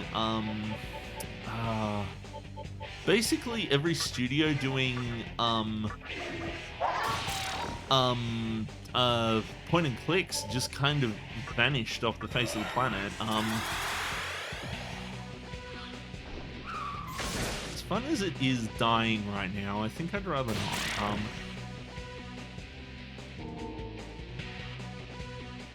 Black Frost is getting close. Oh, pardon me. So yeah, we're going over here. And I'll probably use the thing to get back out. The who's at the. So this is the guy.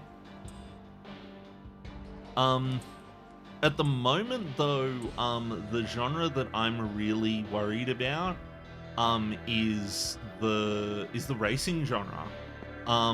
Like point and clicks died in the early 2000s, and they didn't really see a revival until around about 2010, when like the Monkey Island remasters came out and stuff like that. But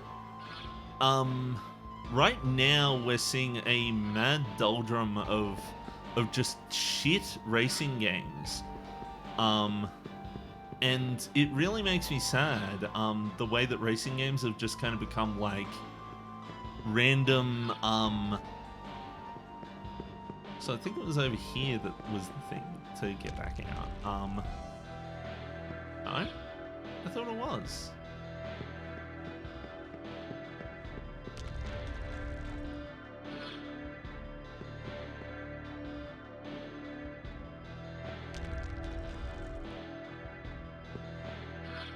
Uh-huh. I see. I see you. Oh, that's a one-way door. Gotcha. Well, I'll definitely check all those dead ends and hopefully be able to get out. So this dead end, I think I already checked, but I don't think I bothered with these other ones. But like the racing car genre, oh, time to go. See you later. I should probably go myself. I'll make my way out of the dungeon and then save and then we'll head off. Well, thanks for joining me, Duplicoin. I enjoyed the company.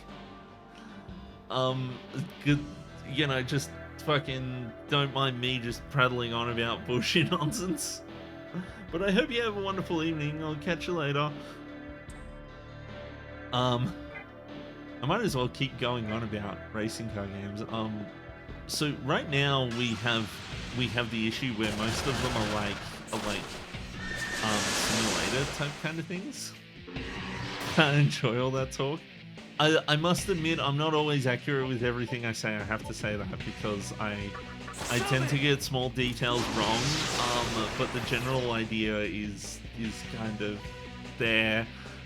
It's weird. Sometimes I get really little details wrong, and then I look it up, and I'm like, oh my goodness, I've been saying this when it's not. It's not true. Okay, these guys don't reflect tornadoes, so that should be good. Doesn't matter. It's like the Discovery Channel for JRPGs. Ah, that's nice. I feel like most of what I'm talking about is just experience and things I remember. It's not entirely accurate. But that's why you watch Ahoy videos. Ahoy videos are good for that. But yeah, no, like right now I feel as though we really need to get some better racing car games because like so the PS2 I call the Bronze Age of JRPGs, but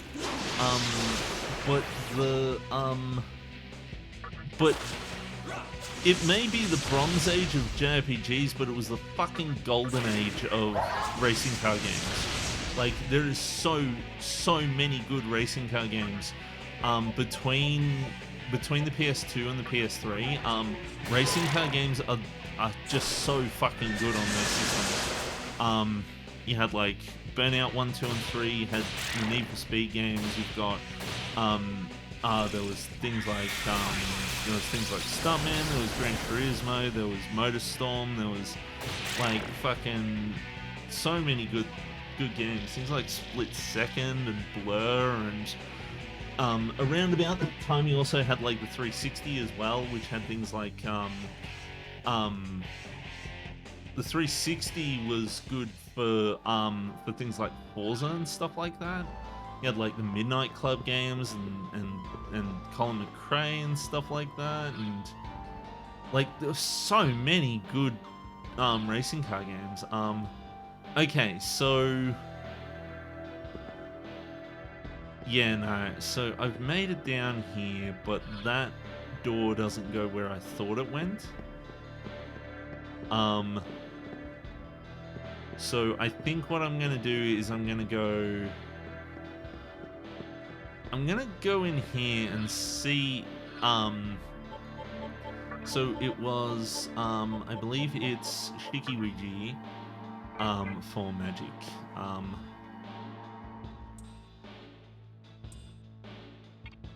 Select a different demon.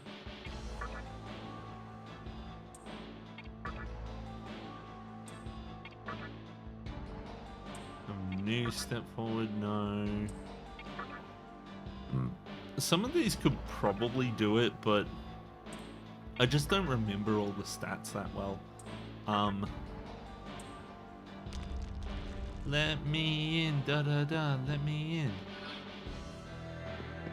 Okay, so I think this area here was the one that had the room where I could pay to get back out. Yep. Look worn out. Do you want to rest for only 500 Macca? Sure.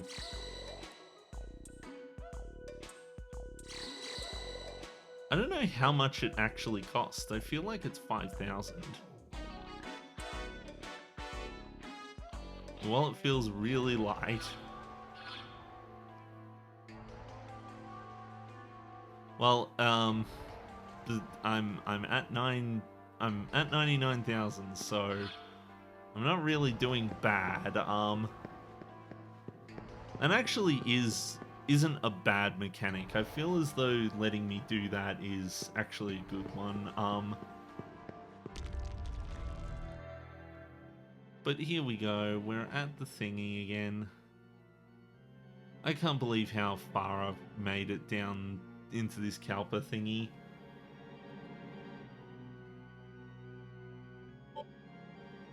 And let's save the game. The game that apparently I spent 300 hours playing. Here we go. This is the one where you can see that I've accumulated the 300 hours because the previous one was like 100 and something. I wonder how many hours the PS5 reckons I've played this game for. 90 hours. That's not too bad. It's actually better than I thought it would be.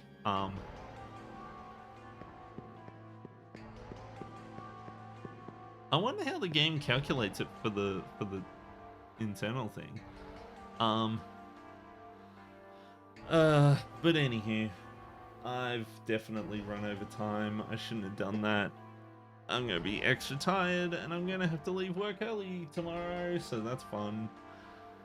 But anywho, I hope that you all enjoyed my rantings and ravings. I didn't make a whole lot of progress, but like I got a decent way through the 5th Kalpa, so I doubt I'll be finishing the game this week or next week or the week after, but you know, here's to hoping. um, I know it sounds like I don't like the game and I just want it to be over and done with. I just want to spin the wheel again. I really want to spin the wheel again. It's been so long. I want to spin the wheel. The wheel's fun. But anywho, I will let you all have a wonderful evening and all of that sort of stuff. And all that jazz. And yeah, I will catch you all. Well, if I don't catch you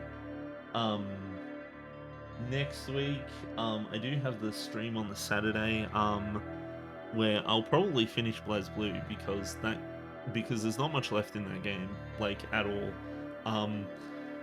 So it'll probably end up being Metroid Prime after that. Jesus, so many games. There's too many games. I need to stop. This is getting ridiculous. But anywho, I hope you all have a wonderful night, and I will catch you later. Goodbye.